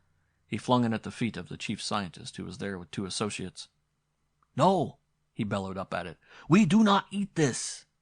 He articulated slowly, clearly, as though to a foreigner with a slim knowledge of English. It picked up the great bird and regarded it closely, then without warning threw it at one of the other giants. The vulture caught it on the side of the head and knocked it off balance. Falling to its knees, it bleated out an angry sound and dived for the boss's legs. They went down together in a gargantuan scrimmage that made the humans dance backward to avoid being smashed by the thick swinging arms. Tom Watkins walked off, unimpeded, to look for his briefcase. It was nowhere in the lab. He cursed bitterly. 22 grand up the spout. The head scientist, having chastised the other, left the room. Watkins had a glimpse of another fully as large, with something like a big table therein. Shortly the creature returned, carrying one arm a load of wood chips, and in the other a bulgy, leathery thing that turned out to be a partially stunned octopus, still dripping the waters of an unknown ocean. They killed it, rebuilt their grill, larger this time, and cut up the octopus and cooked and ate it. It wasn't as bad as Watkins had feared. After a dragging day, they were locked into their box. No one had a chance to gimmick the wall, for the giants were watching them closely, and shortly afterward a load of raw vegetables was dumped in. Watkins paced the floor after he had eaten, waiting for the sleep gas, determined to combat it if he could. When the drowsiness came, he walked faster. It didn't do any good. He knew he was sinking to the floor. Powerful stuff, he said to himself. Very powerful. Mrs. Full kept close to Calvin all through Sunday. They had been here since Thursday, all these men without women, and she knew there were men who had to have women frequently or they became vicious and could not be stopped by any thought of consequences. The Mexican seemed all right, but she never knew with a person from a Latin country. Another facet of the same problem was the fact that she and Calvin were supposed to be on their honeymoon. She faced it. She was frustrated. She wanted a honeymoon, no matter what sort of prison they were in, so after their first meal on Sunday, she asked Calvin to fix up a private apartment in their prison. With various materials, plastic blocks and the different sizes of slabs, and some screens of translucent fabric she had dug up in a corner, he made a walled-off compartment, just large enough for two. Then one of the scientists looked in, saw what he was doing, and promptly knocked it down. Adam, who had been helping in the latter stages, squinted at the ceiling of the box. "You know, Mrs. Full, I think they can see us through that. If it's opaque to us, it still might be transparent to them, like a mirror, I mean. I've seen them at home, mirror on one side, window from the other. That explain the light we get in here, and if they want to observe us all the time, then this private cell of yours would make 'em mad." "But it had no roof," she objected. "That's right," he shook his head. "Another theory gone poof." "I'll build it again," said Calvin stubbornly, and did so. This time the giants left it alone. He and Adam made a screen for the sandbox, too, and built a permanent grill on one side of the box. End of Chapter 7.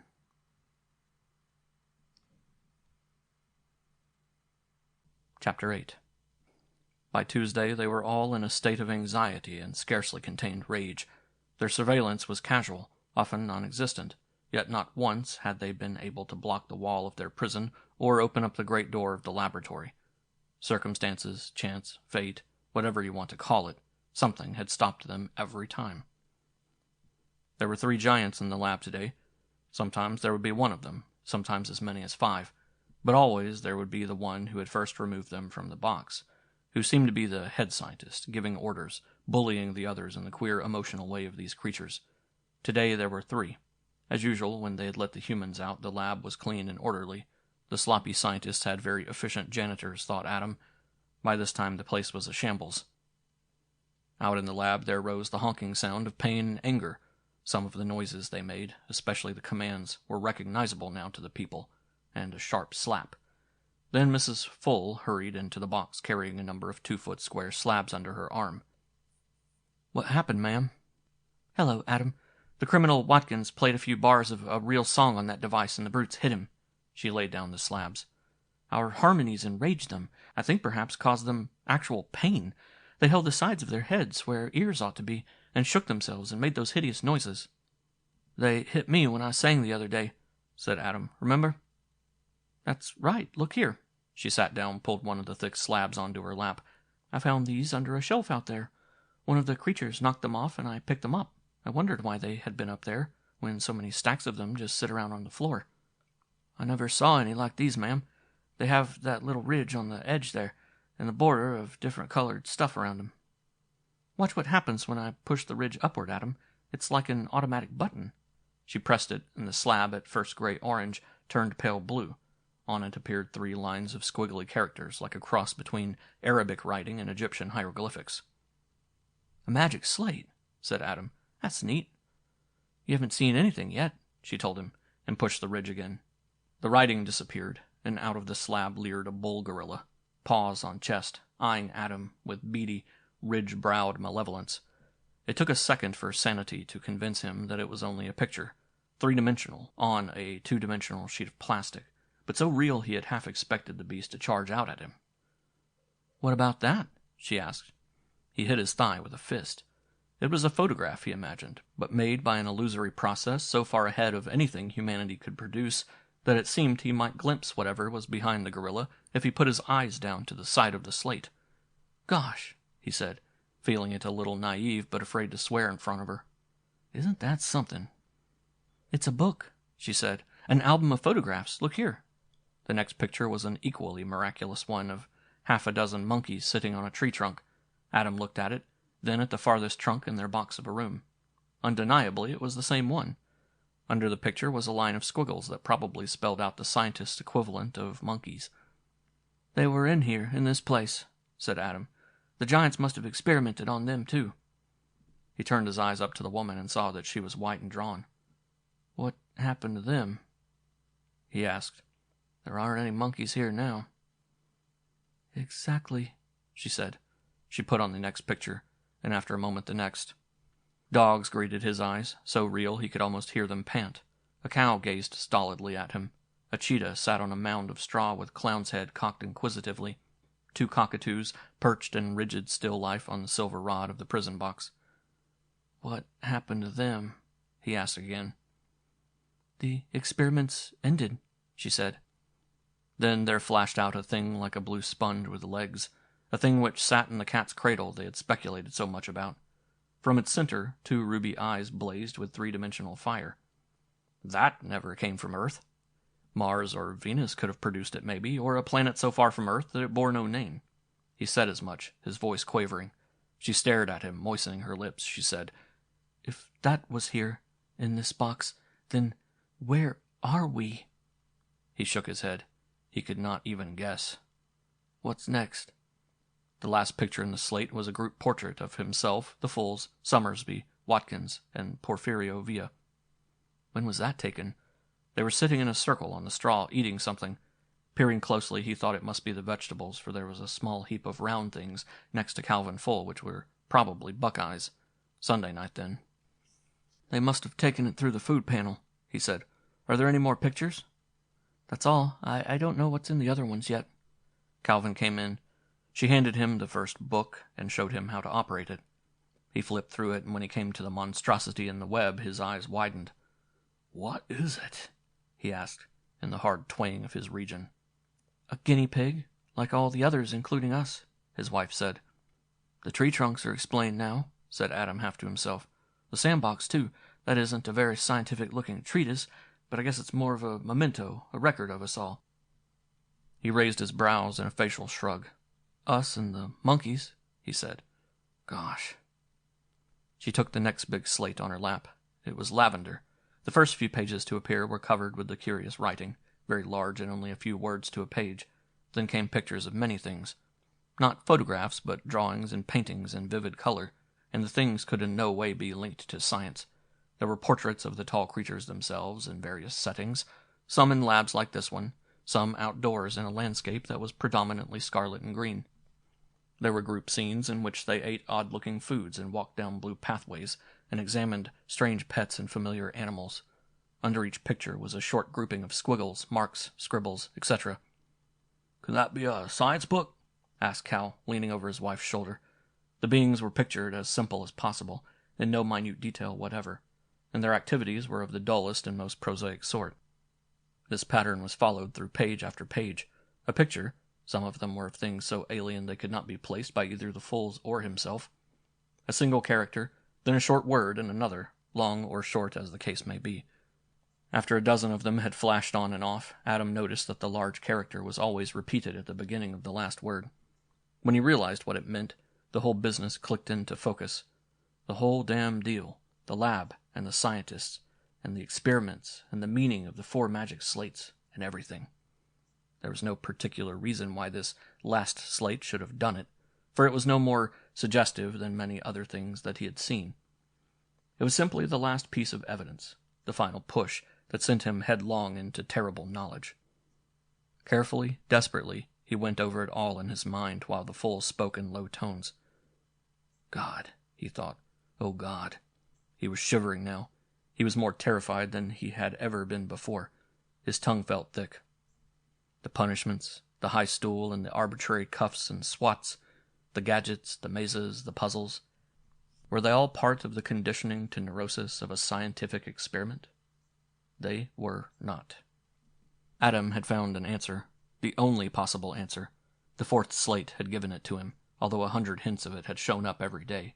His psych teacher would be ashamed of him for muddling along so many days, believing in a theory that was so plainly impossible. He addressed Mrs. Full. She was a little sharper than her husband, and this was more in her line, too. He had to make her discover the same answer. He had to know it was right.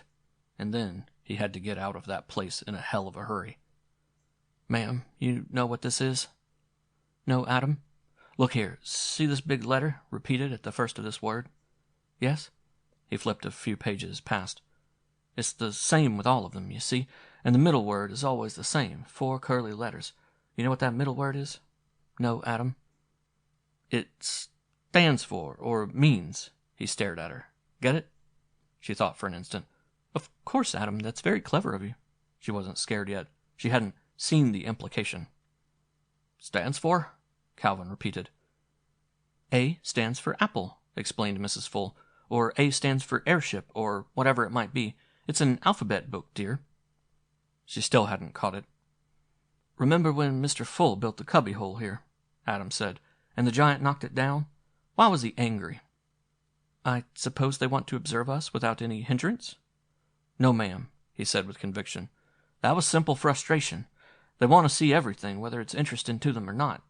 They aren't scientifically disappointed if they can't. They're just frustrated. Think of the punishment we get. Slaps, the dunce stool. As though we were children, she said. Exactly. Now, here are these books, an alphabet book and these others. What age would you figure them for? You taught kindergarten, you said. This is something I wouldn't know. I'd say they're for fairly bright children, about 5 or 6 years old.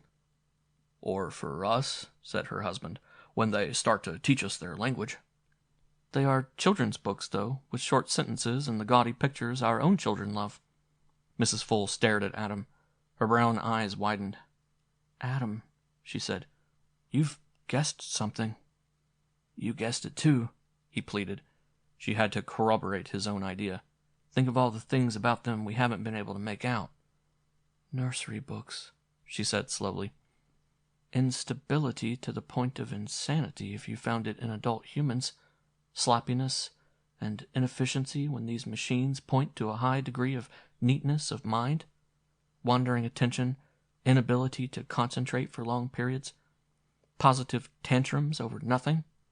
Cruelty and affection mixed without rhyme or reason. She took him by the arm, her fingers strong with fear and urgency. Tell me, Adam. His breath hissed. He was filled with panic. Where there had been only anxiety for his own life in his world, there was now a fearful knowledge that he could scarcely bear without shrieking. She had it too, but she didn't dare say it. It was a horrible thing. These machines, he said, aren't scientific testers at all. Yes? They're toys. Yes. We aren't guinea pigs. We're pets. They've had other animals, from Earth and from God knows where, and now they have people. Yes, go on, say it. She thrust her face fiercely up to his. Those 12-foot scientists are kids, he said. Then he stopped and deliberately got his cracking voice under control. She was just as frightened as he was, but she wasn't yelling. It's the only answer. Everything fits it. They're about 5 years old. Calvin Full frowned. If that's true, we're in trouble. You're damn right we're in trouble, said Adam. A kid doesn't take care of a pet like a scientist takes care of a guinea pig or a white rat. If it annoys him, he's liable to pick it up and throw it at a wall. I might get my head torn off for singing, or you could be dismembered for making a mistake with one of those toys." "Some children tear the wings off butterflies," said Mrs. Full. She stood up. "I'll go and tell the others," she said firmly. "It doesn't seem to me that we have much time left." "If we start to bore them," began Adam, and shut up. She went out.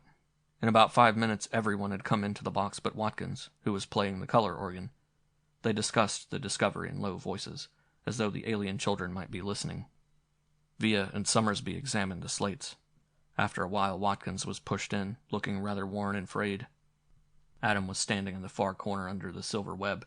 He saw the wall start to slide shut, remembered his dowel, and tried to see if it was still in place at the bottom of the wall. He couldn't see it. Maybe it blended with the color behind it, or maybe somebody had accidentally kicked it out of place. The wall slid shut. End of chapter 8.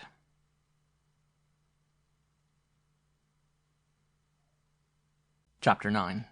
Summersby was losing the sense of being a part, of having no problems no matter what happened. These people had drawn him into their trouble against his will. The situation was so bad that he could no longer tell himself he didn't give a damn. So he had a bad heart. He couldn't turn his back on these poor devils because of that. It was stupid and selfish. He felt sorry for them. He was uncomfortable with them, as he always was with standard-sized people, and he would still repel any attempt on their part to get close to him. But he was a little chastened by what he had been through. He recognized that. It was all very well to say he didn't care where he died, but it would be a hell of a lot more dignified to accomplish it as a free man rather than as a harried rabbit. Even if he were killed trying to escape, it would be endurable. But if his heart gave out while he was, say, trundling up and down the nursery in that ridiculous little auto thing, he knew his last breath would be a bitter one. Adam had just said, "I laid a rod across the sill there." Summersby walked to the wall, which appeared to be closed as usual. Just as he came to it, he caught the sheen of metal in a thin line up the corner, and knew that he was seeing part of one of the machines in the nursery. The dowel had held the door. Something moved outside. He could hear the dull slap of immense flat feet. They were going to be fed. He strolled away from the corner, saying quietly, "It worked, Adam. Don't check it now, though." The small panel opened and one of the garishly hued platters was put in, loaded with a wriggling, seething mass of grubs and half-dead locusts. "Supper?" cried Villa. "This is supper? Do they think we're a lot of African natives?" "Well," said Adam, "I guess they were fooled by me." It was the first time he had made any sort of joke about his color. Possibly, thought Summersby, he's become one of the group as I am. God knows the kid has as much reason to be bitter about people as I have, or more reason. It's put him on the defensive. Summersby felt more chastened than ever. No one cared to sample the insects. They walked away from the platter and hoped aloud that their captors would see the refusal and give them something else, but nothing was pushed in. After a quarter of an hour, Watkins said, "Think it's safe to have a try at the door?" "No," said Summersby. Watkins jumped to his feet. "Listen, I've had all I can stomach of you," he yelled. "If you don't want to help, okay, but keep your nose—" "I was going to say that they'll be pumping in the sleep gas pretty soon, and we don't know whether they do it from outside the nursery or outside this box." "That's right," said Calvin Full. Watkins eyed him a moment. "I'm sorry, Summersby," he said then. "I shut off my mouth too quick." "They filled the nursery with it once," went on Summersby, "but it seems logical to think they could also let it into this room alone. Maybe it works on them, maybe not. If it does, then they wouldn't flood the nursery with it every night, because the adults have to come in and clean the place up." "A clever thought, Mr. Summersby," said the woman. "Not particularly. At any rate, I'm going to stand by the crack and try to get enough air to stay awake. Then when I think the coast is clear, I'll shove the door open and scout around. If I find a way out, I'll come back and drag you into the nursery and wake you." "Why are you doing this?" asked Villa suspiciously. "No, Mr. Bigman, I don't like you going out alone. I think you wouldn't come back. You don't like us." Watkins, evidently on edge from his mauling by the children, whirled on the Mexican. "Oh, shut your yap. The guy's doing you a favor." Then he said to Summersby, "I'll come along." Summersby grinned wryly. "I'm not saying you'd run out on us, man." Watkins made the motions of going through his pockets for a cigarette, which some of them still did occasionally out of hopeful habit. "I know locks, and I might be able to help you if you ran into trouble." "Come along, then." He put an eye to the thin slit. Here comes one of them. It's the head scientist. He grinned. Or the kid who owns us, who lives in this house and invites his little pals in every day to play with his toys and his pets. The monster disappeared. Presently, Watkins said, It's in. I'm sleepy. Summersby stretched as tall as he could and put his mouth to the crack, trying to breathe only what air came through the nursery. He saw the enormous child pass on its way to the door, and shortly the sound of its heavy feet stopped. He felt drowsy. His eyelids flickered. He beat his hands together, sucking in air from the opening. Via started to snore. Watkins said, I'm about done, Summersby. He was kneeling at the crack below Summersby, and his voice was sluggish. In a few seconds he rolled over on the straw. When did the adults come in to clean up? Summersby didn't dare wait much longer. He was fighting sleep with all his vigor. Possibly they wouldn't come till morning. He had to chance it. He forced his fingers into the gap and heaved. The wall didn't move. Holding his breath, he propped one foot against the adjoining wall, dug his hands as far into the breach as possible, and hurled himself backward. The big door jolted an inch, hung, then slid back a couple of feet. He swung around and jammed himself through the aperture, and the wall moved silently back into place. This time the dowel was not there, and when the wall stopped, there was no crack at the corner. Summersby must have kicked the dowel aside when he slid through. Watkins was inside, asleep. He breathed deeply, and the effects of the sleep gas died, so that he was wide awake and felt very excited and eager. To analyze the reasons for his eagerness would have killed it, and besides, he was in a hurry. He ran to the great door of the playroom, whose lintel towered 20 feet from the floor. Hastily he tossed apparatus, boxes, toy blocks, until he had made a pile 5 feet high. Scrambling up this, the things sliding under his feet, he waved an arm above his head in the place where he believed the electric eye-beam to be. Then the pile collapsed, and he fell into it, giving one knee a terrible crack and skinning his knuckles. The door glided open. The next room was deserted, and the soft bluish light was dimmer here than in the nursery. This place was far less cluttered, containing no more than a big yellow machine, a gigantic table, and 2 six-legged chairs. There was a picture on the wall the size of a barn's side, which he did not stop to look at. The opposite door was open. The third room was a dining hall, with 2 tables and a number of chairs, these of metal with 8 legs each. Luckily there was no one in it. In the next room, all 4 were in a straight line, and he thought, either it's a long, narrow house, or else it's as big as Rockefeller Center. There were a number of gadgets, colorful and complex like the children's toys, but of different construction. He glanced at them, but did not pause until he came to the next door. It was closed. He presumed its opener beam would be in the same place as that of the playroom, and looked around for something to stand on. There seemed to be nothing small enough to move. He shoved at a couple of things, but they wouldn't budge. The only slim possibility was a big square brown box, set 12 feet off the floor on one of their mammoth tables. It was of a size to accommodate 6 cows, but looked as though it might be of flimsy enough materials, plastic probably, to push off the edge, from which it would fall exactly where he needed it. He dragged a chair over, climbed up on its seat, and then onto the table. He saw at once that the box would be immovable. There was an affair that might be a dynamotor attached to one side, various objects sticking out of the other, and 4 stacks of thick coils on top. He was turning away, hoping to find another door in one of the first rooms, when his eye was attracted to a square plate among the things on the right side of the box. The plate was glass, for its surface shone under the blue light, and he thought he saw the pinpoint twinkling of stars in it. On a hunch, he walked over to it. He knew quite a lot of astronomy, and if this thing happened to be a telescope, he might be able to determine their location. The field of the plate was full of stars, but in patterns he had never seen. He could not understand it. It was not a painting, for the stars twinkled. Where the blazes was the thing focused? A huge dial beside the plate had a pointer and scores of notches, each labeled with a couple of squiggly characters. He turned the pointer experimentally. The screen blurred, showed a planet with rings. Saturn. Neat, he said to himself, and turned the pointer another notch. He got a view of a landscape, trees of olive green and crimson, seen from above. He tried other notches. Finally, just as he had reminded himself that he had to hurry, he saw a familiar globe swim onto the glass. It was Earth, with 2 Americas clearly defined. What in hell? He pushed the pointer on and was given another landscape, this time of prosaic hue, a meadow with a cow in it. He clicked the thing another notch and got a constellation pattern again. He pushed it back to the cow. He felt his heart thudding fast, too fast, and he hoped with all his faculties that he wouldn't conk out before he had solved this riddle. There were other dials, other pointers, a little behind the first. He turned one slowly. The cow grew larger until it almost filled the screen. Only when he could see nothing but its broad, placid back did he realize that he was looking at this scene, as at the others, from above. He tried a third pointer. The land whipped by beneath his gaze. He came to a city, the buildings reaching up to him in a wonderful illusion of depth. Then it dawned on him what the machine was, and he gasped. There was no use in looking for the outer door. He had found the answer to their last problem, and he had to get back to the box with that answer and thrash it out with all of them. There might be a salvation for them, and there might not.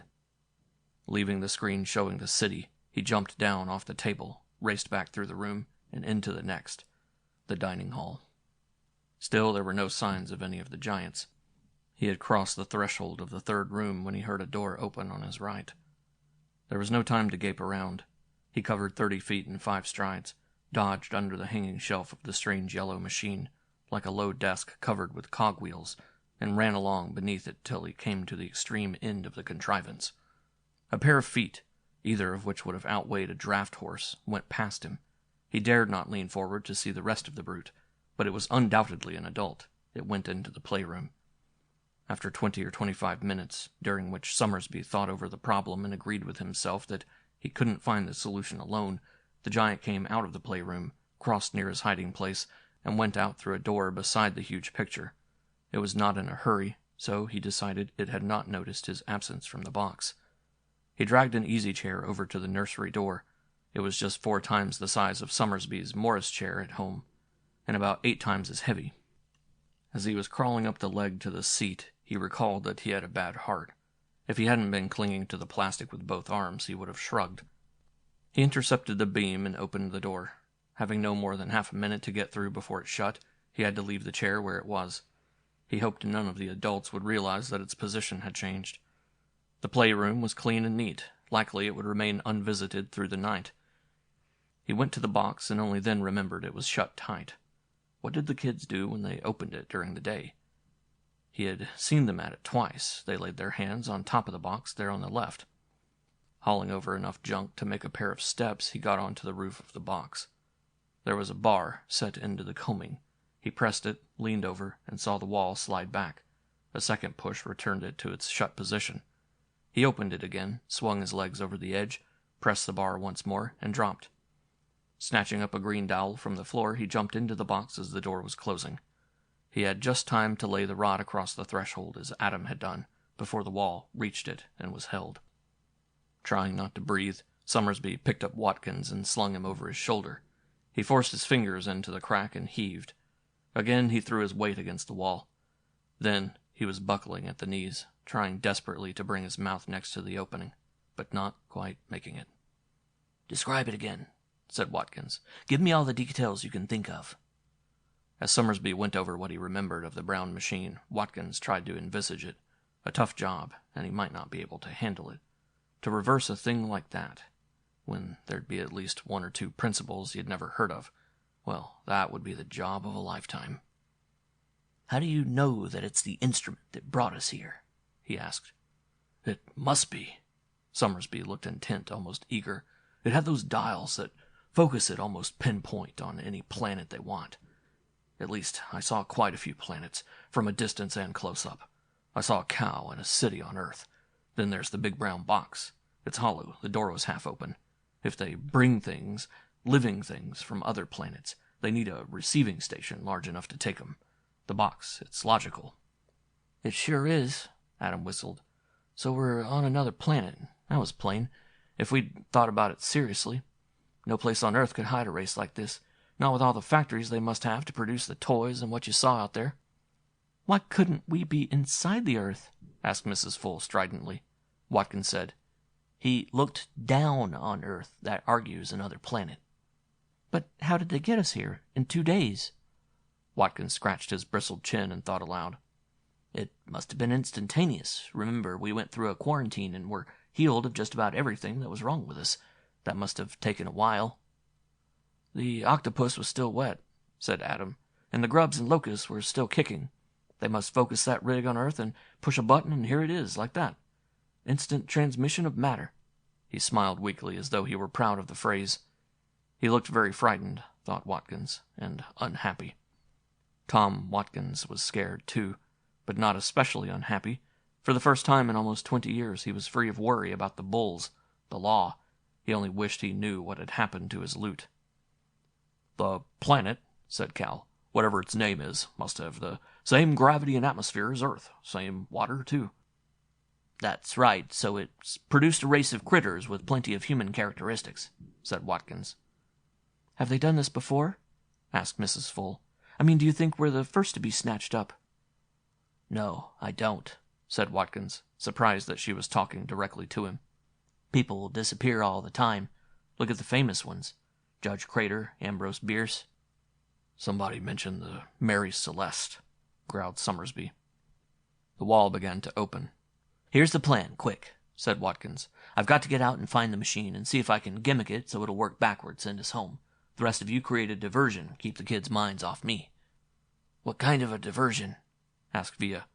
His abstracted face showed plainly that he was thinking of his chili stand and what he would say to the idiot relief man about conditions he would doubtless find therein. "If you were a kid with pets, intelligent ones, what would you watch them do for hours? Something unordinary, something you'd never imagine they'd do." He looked at his chronograph. "It's just 10. I never saw the gadget I couldn't figure out in 2 hours. If I'm not back by noon, you'd better come out, Summersby." "What if it's four-dimensional?" asked Adam. "It's possible I can cook up a way to reverse its action anyway. There are some principles of electricity and mechanics that must be universal." "Shall we run the machines for them?" asked Mrs. Full. "To distract the children?" "They're used to that," said Watkins. "They bore easy. Suppose you're a kid with a normal regard for pets. You've had cats and dogs and rabbits, and now you have monkeys. The monkeys are a lot smarter and more versatile, but they have their limits too. You get jaded with them. But one day they—" He snapped his fingers. "They start playing soldiers. They drill, stage mock battles, die and come back to life, scrimmage. Hell, you go nuts. You can't take your eyes off them." "That's it," said Villa promptly. "The children have gorillas, cows. They have never seen anything like war." "Maybe they don't know what war is," said Adam. "It might just look as if we were fighting. None of their toys show a sign of war ever being waged by this race, like our own kids' toys do." "The toys of any people reflect their civilization in an unreliable and distorted way," said Cal Full rather stuffily. "A visitor from Mars in one of our playrooms would conclude that we have already spaceships and ray guns, and that our usual clothing is chaps, sombreros, and spacesuits." "They'll get the idea," Watkins said impatiently. The giant children outside were bawling the word that meant come. He was in a hurry. These fools were always arguing. "Let's go," he said. "The 4 of you line up over there. Catch the kid's eyes, and High Pockets can boost me up to the beam. Then he'll join you." Watkins grinned tightly, slapped Adam on the shoulder, poked Villa in the belly, and dived behind the nearest many-colored pile of gear the moment he saw the children weren't watching him. As he went toward the door, he heard Villa saying, "My 4th cousin Pancho was a great man for war, so I will be general. Spread out in a thin line and be ready to march when I command." Summersby followed Watkins, and they came to the door. Watkins managed to get up on the big man's shoulders and wave a hand above his head. Nothing happened. "Stand on them," said Summersby. He struggled to do so. "Un, dos, tres," roared the Mexican down the hall. "Begin!" This time Watkins found the beam. The door glided aside. He dropped off Summersby's shoulders, jumped into the next room. A quick look showed him it was empty. As the door closed, he heard Villa shout hoarsely, "Make bang noises for the guns! Fall dead! Spring to life! We are mountain fighters of great skill! Climb on machines! Drop off with bullets in your head! Play you are—" The door cut him off. Watkins chuckled. "What a ham," he said. He started for the opposite door. End of chapter 9.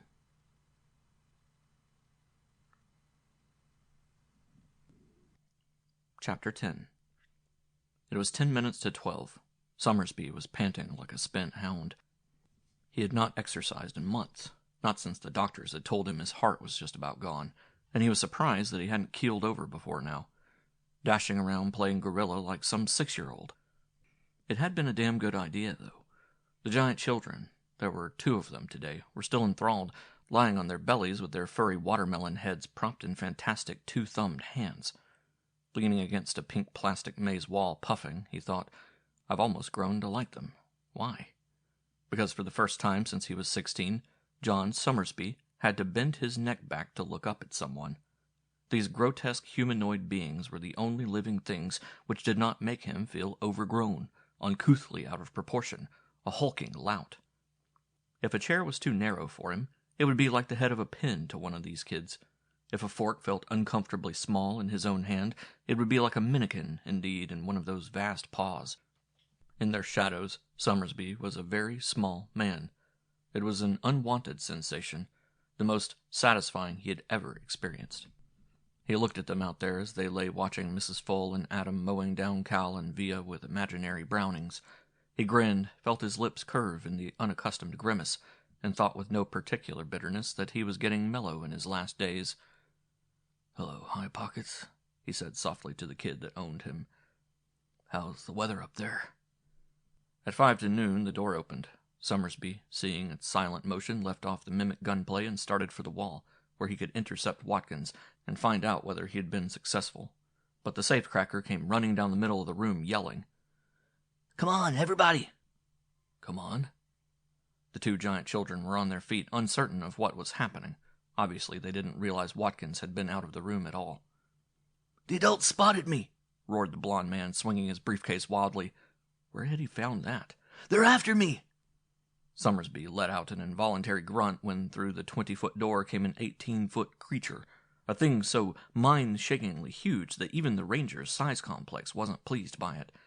This was an adult, leaner in the body, broader of hand and thicker of limb, wearing trouser-like garments and a flaring jacket of royal purple caught by a ruby bar. It advanced calmly into the hall, clumping flat-footed in 3-yard strides. From its heavy-lipped gash of a mouth came noises like a whole orchestra, badly in need of tuning. "Hurrah!" it cried, waving its hands in the air. "Bring me!" It appeared to be soothing the children, telling them that Daddy was here. Mrs. Full, on the control platform, screamed. Her husband ran to her. Summersby stepped out irresolute. Adam stood stunned. But Porfirio Villa, afire with the heady make-believe carnage of the afternoon, was as quick to act as his 4th cousin Pancho could have been. A dozen waddling leaps, a swift swing of his legs over the side, and the Mexican landed in the little red vehicle with the vast control board, the car that only he had been able to master. Pressing buttons, pulling plungers, sliding levers, he whirled it around and sent it at the towering adult. The beast skipped out of his way, blaring anger. He came about sharply, gunned his motor, if it was that, and rammed the gigantean enemy in the leg. There was the clear, sharp snap of bone breaking. As Via's car overturned, the creature fell at full length with a crash like an elephant dropping out of a tree. It contracted its body and gripped its ankle with both hands, honking dismally. Summersby was running. He skidded up to the groveling Via, yanked him to his feet, and shoved him out of range of the injured beast. The 2 children had broken into the barks that were their equivalent of weeping, one drawing its goading rod. Summersby crouched, went toward it, hoping to bring it down before it stunned him. As he came within diving range, though, the orange airship streaked over his head and jammed its nose into the child's belly. It folded over with a whoosh, grabbing its middle as the toy wobbled off in eccentric flight. Mrs. Full, the expert at flying the miniature vessel, was hectically jamming her blocks along their metal rods. Something had gone wrong with the mechanism at the crash. Her husband hauled her off the seat and rushed her toward the door. The remaining child stood in the middle of the floor, staring at its groaning, breathless playmate, and at the maimed adult, honking a little frightened song to itself. Skirting it, the humans made for the door as fast as they could go. Summersby overtook Watkins. "I found it okay," panted the crook. "Can you work it?" They were through the door now, the 2 of them in the lead, running across the first of the rooms. "There were other adults," said Watkins. 3 or 4 saw me. I don't know where they went." "Can you work it?" "The matter transmitter?" He grinned briefly. "Sure. There's 2 principles I don't get, but—" The doorway before them was crowded by several of the giants. They came through, not hurrying, talking rather placidly. Their movements had the swiftness of the children's without their jerkiness. In their hands were green goads. They pointed and came down upon the humans. "Scatter!" yelled Summersby, and dodged under the shelf of the machine where he had taken cover last night. He went to the end. In seconds they would be peering under the shelf, spotting him, thrusting in their shockers, and laying him out. And damn it all, he cared. He didn't want to be stopped when so much of the fight was won. His heart might stop, he couldn't help that, but till it did, he wanted to go on fighting. Balling his fists, he started to leave the sanctuary. Then he heard Adam Pierce begin to sing. He had a high tenor voice, mellow with a sweet touch of huskiness in it, and he was singing "Drink to Me Only" at the top of his lungs. He hadn't gone crazy. Summersby remembered the punishments they had endured for making harmonious noises on the musical toy, the slap Adam got for singing, the agonies the kids had gone through at Earth-type melody. Adam had thought of the only weapon they could use, song. "Or leave a kiss within the cup," roared Summersby, and without further thought walked into the room. Watkins had chimed in now, breathless but true of pitch. 3 18-foot brutes were standing there. Vast hands were pressed to bulbous heads, and agonized croaks came from gaping mouths. Whatever tune did to them, it wasn't pleasant. What weird auricular structure could cringe so from a simple song? It did, and that was enough. Mrs. Full clutched his arm. "One of them struck Calvin with his prod," she wailed. "Where is he?" "Near that door." Beginning to sing again, Summersby pelted for the prone milk inspector.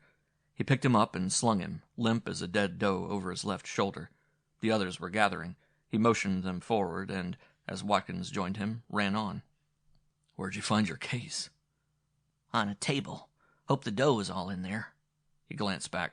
"They're coming. We're racking 'em, but they're game." The woman, Adam, and Via were right behind them. As they reached the midpoint of the third room, the dining hall, one of the beings staggered through the door behind them. It had lost its goad and was flattening its hands on its skull as Adam and Mrs. Full swung into Dixie. It came at them like a drunk, unable to navigate a straight course but determined to reach them. "It'll stamp on us," thought Summersby, easing Full back a little on his arm. "It only has to come down once or twice with that Cadillac-sized foot, and we're squashed ants." He sang, "To live and die in." The second brute appeared, lurched over and fell on the table, caught up a flat trencher and skimmed it at them. It was as big as a bathtub. "Drop!" cried Summersby, went to one knee, felt the wind of the trencher's passing ruffle his hair. The next door was close. Summersby slammed himself flat against the wall, and Adam, cat-lithe and fast, scrambled up over him, stood on his shoulders, and broke the controlling beam. The aliens came down the room like two epileptic furies. "Sing!" said Watkins. "Everybody!" The door slid aside with maddening slowness. "Try a fast one," said Mrs. Full. "Blow the man down." It was a funny suggestion coming from her. Summersby actually chuckled as he started to sing, "As I was a-walking down Paradise Street." The third monster entered the dining hall, caught the full blast of their 5 voices. Calvin Full was still out, but Via was giving a rum-tum-tum accompaniment, and sank to its knees, shaking its head as though it had been sapped. One of the others made a desperate leap at them, landing prone within a yard of Summersby. Melodies affected its organ of equilibrium, he thought. Poor things in agony. "I says to her, Lolly, and how do you do?" They were through the doorway now. The only pursuer still on its feet was reeling after them, green rod still held in one shaking hand.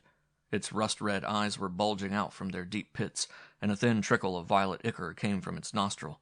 It made guttural, creaking noises. "Down at the end," said Watkins. "The brown box."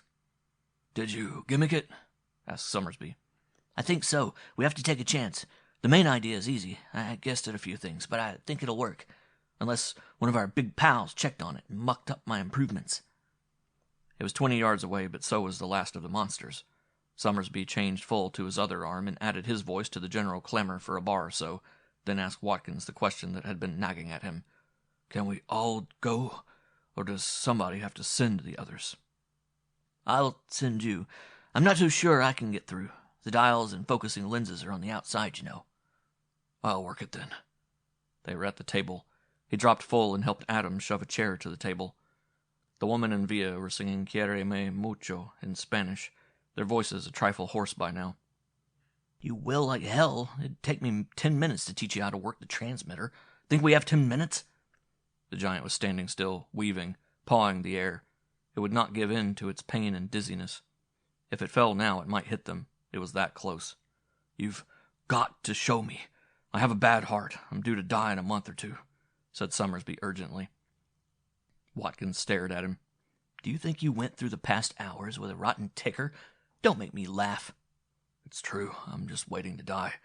You're no more than 38 or 40, and you've got $22,000 there," he said, gesturing at the briefcase.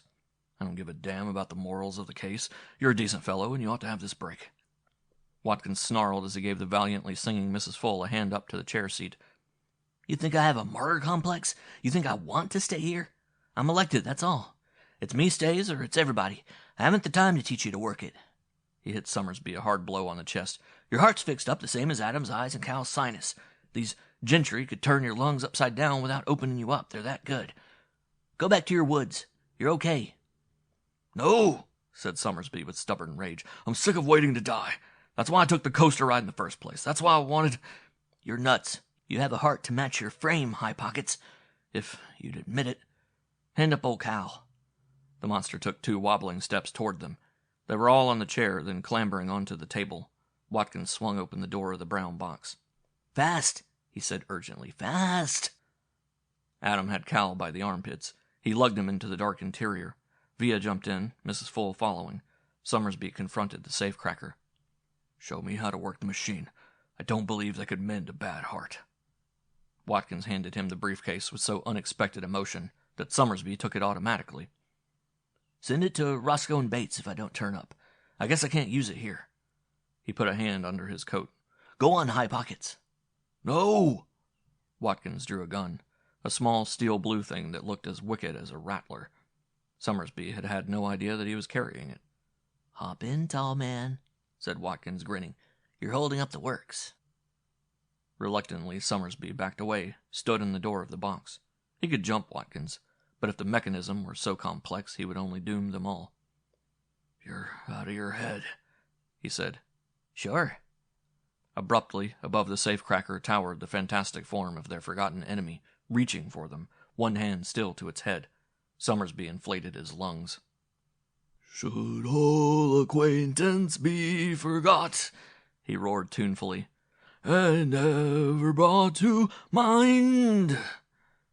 Everyone joined him. It was a startling cataclysm of sound, even to Summersby. The alien tottered, hand outstretched. Its mouth fell open, its eyes popped, the violet blood coursed from its nostril. With a shudder, it clawed the air, honked grotesquely, and pitched forward, half on and half off the table, where it lay gurgling.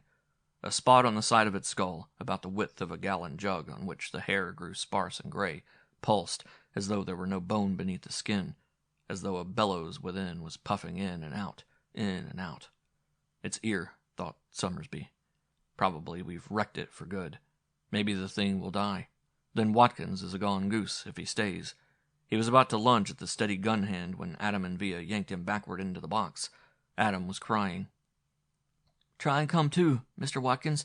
Try and come to," he said. Watkins laughed. "I'll make out okay, son. I like my hide pretty well." He waved with the gun. "Be seeing you." Then he tossed the dark weapon into the box and slammed the door. End of chapter 10.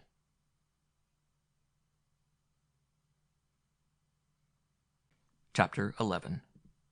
There was darkness, then bright sun. They stood on a street corner, and Summersby could read the signs as plainly as Watkins must have read them in the focusing lens of the matter transmitter on the unknown planet. Broadway and 42nd Street. The 5 of them had clicked into being on the busiest corner of New York. "That old crook," said Adam, gulping. "He focused us here for a gag." "I look awful," gasped Mrs. Full, and Summersby, glancing at her, agreed. Like all of them, she had lost weight. Her skin showed the effects of a week's washing without soap, and her skirt and blouse were mussed up, to say the least. All the men needed shaves. Calvin Full, recovering gradually from the shock of the goad and still supported by Via, looked like a Bowery wino. "Is he coming?" asked Adam, addressing Summersby. "Will Watkins be along too?" "I don't know," said Summersby. He stared up at as much of the sky as he could see beyond the block-high adze. "I hope so."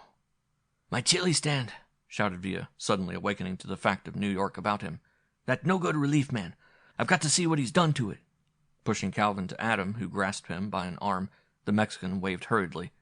Come and see me, he said to all of them. I'll give you a bowl free. He hastened away into the crowd. We've got to see about our clothes at the hotel, said Mrs. Full. She sounded apologetic. I hope we'll see you again, Adam, and Mr. Summersby. I doubt it, said Summersby. He looked at Full. Coming out of it? He asked. Thanks, said Cal, nodding. He took his wife's hand. Gave you my address, didn't I? I have it, said Summersby. Well, goodbye, said Mrs. Full. You did a fine job up there, said Adam Pierce. I'm proud to have known you, ma'am. Thank you, Adam. Goodbye. They were gone. I suppose you'll be going too, said Adam, somewhat wistfully. I guess so. You'll go home? I guess so, Adam repeated. My folks will be sore. They'll never believe such a story. They'll think I ran wild or something. Summersby, still looking upward and wondering if he could be staring blindly at the planet which Watkins must be trying to leave even now, put a hand on his heart. Was he right? They did fix up everyone else. He laughed. It was the first time he had laughed normally in 7 months. I could get into the Rangers again, he said. Adam, I've got to see a doctor. I've got to find out something. Yes, sir, said Adam unhappily.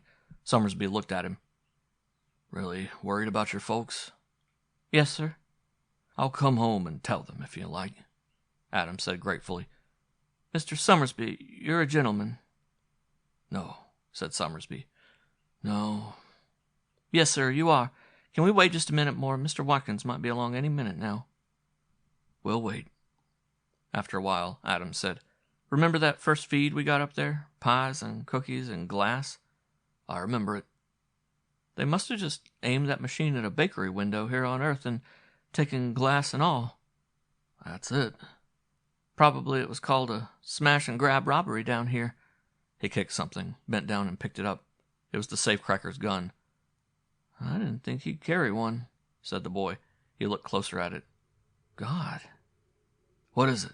Summersby shifted the briefcase and held out a hand. Adam laid the weapon in his big palm. He must have won it at the park that day, Adam said. That old crook, old faker. Summersby held it up. It looked like a small automatic of blued steel, but it was plastic. He turned it over. A pencil sharpener. Summersby grunted. A toy, he said, giving it back to Adam. Nothing but a kid's toy. End of Chapter 11. End of The Enormous Room by H.L. Gold and Robert W. Krepps.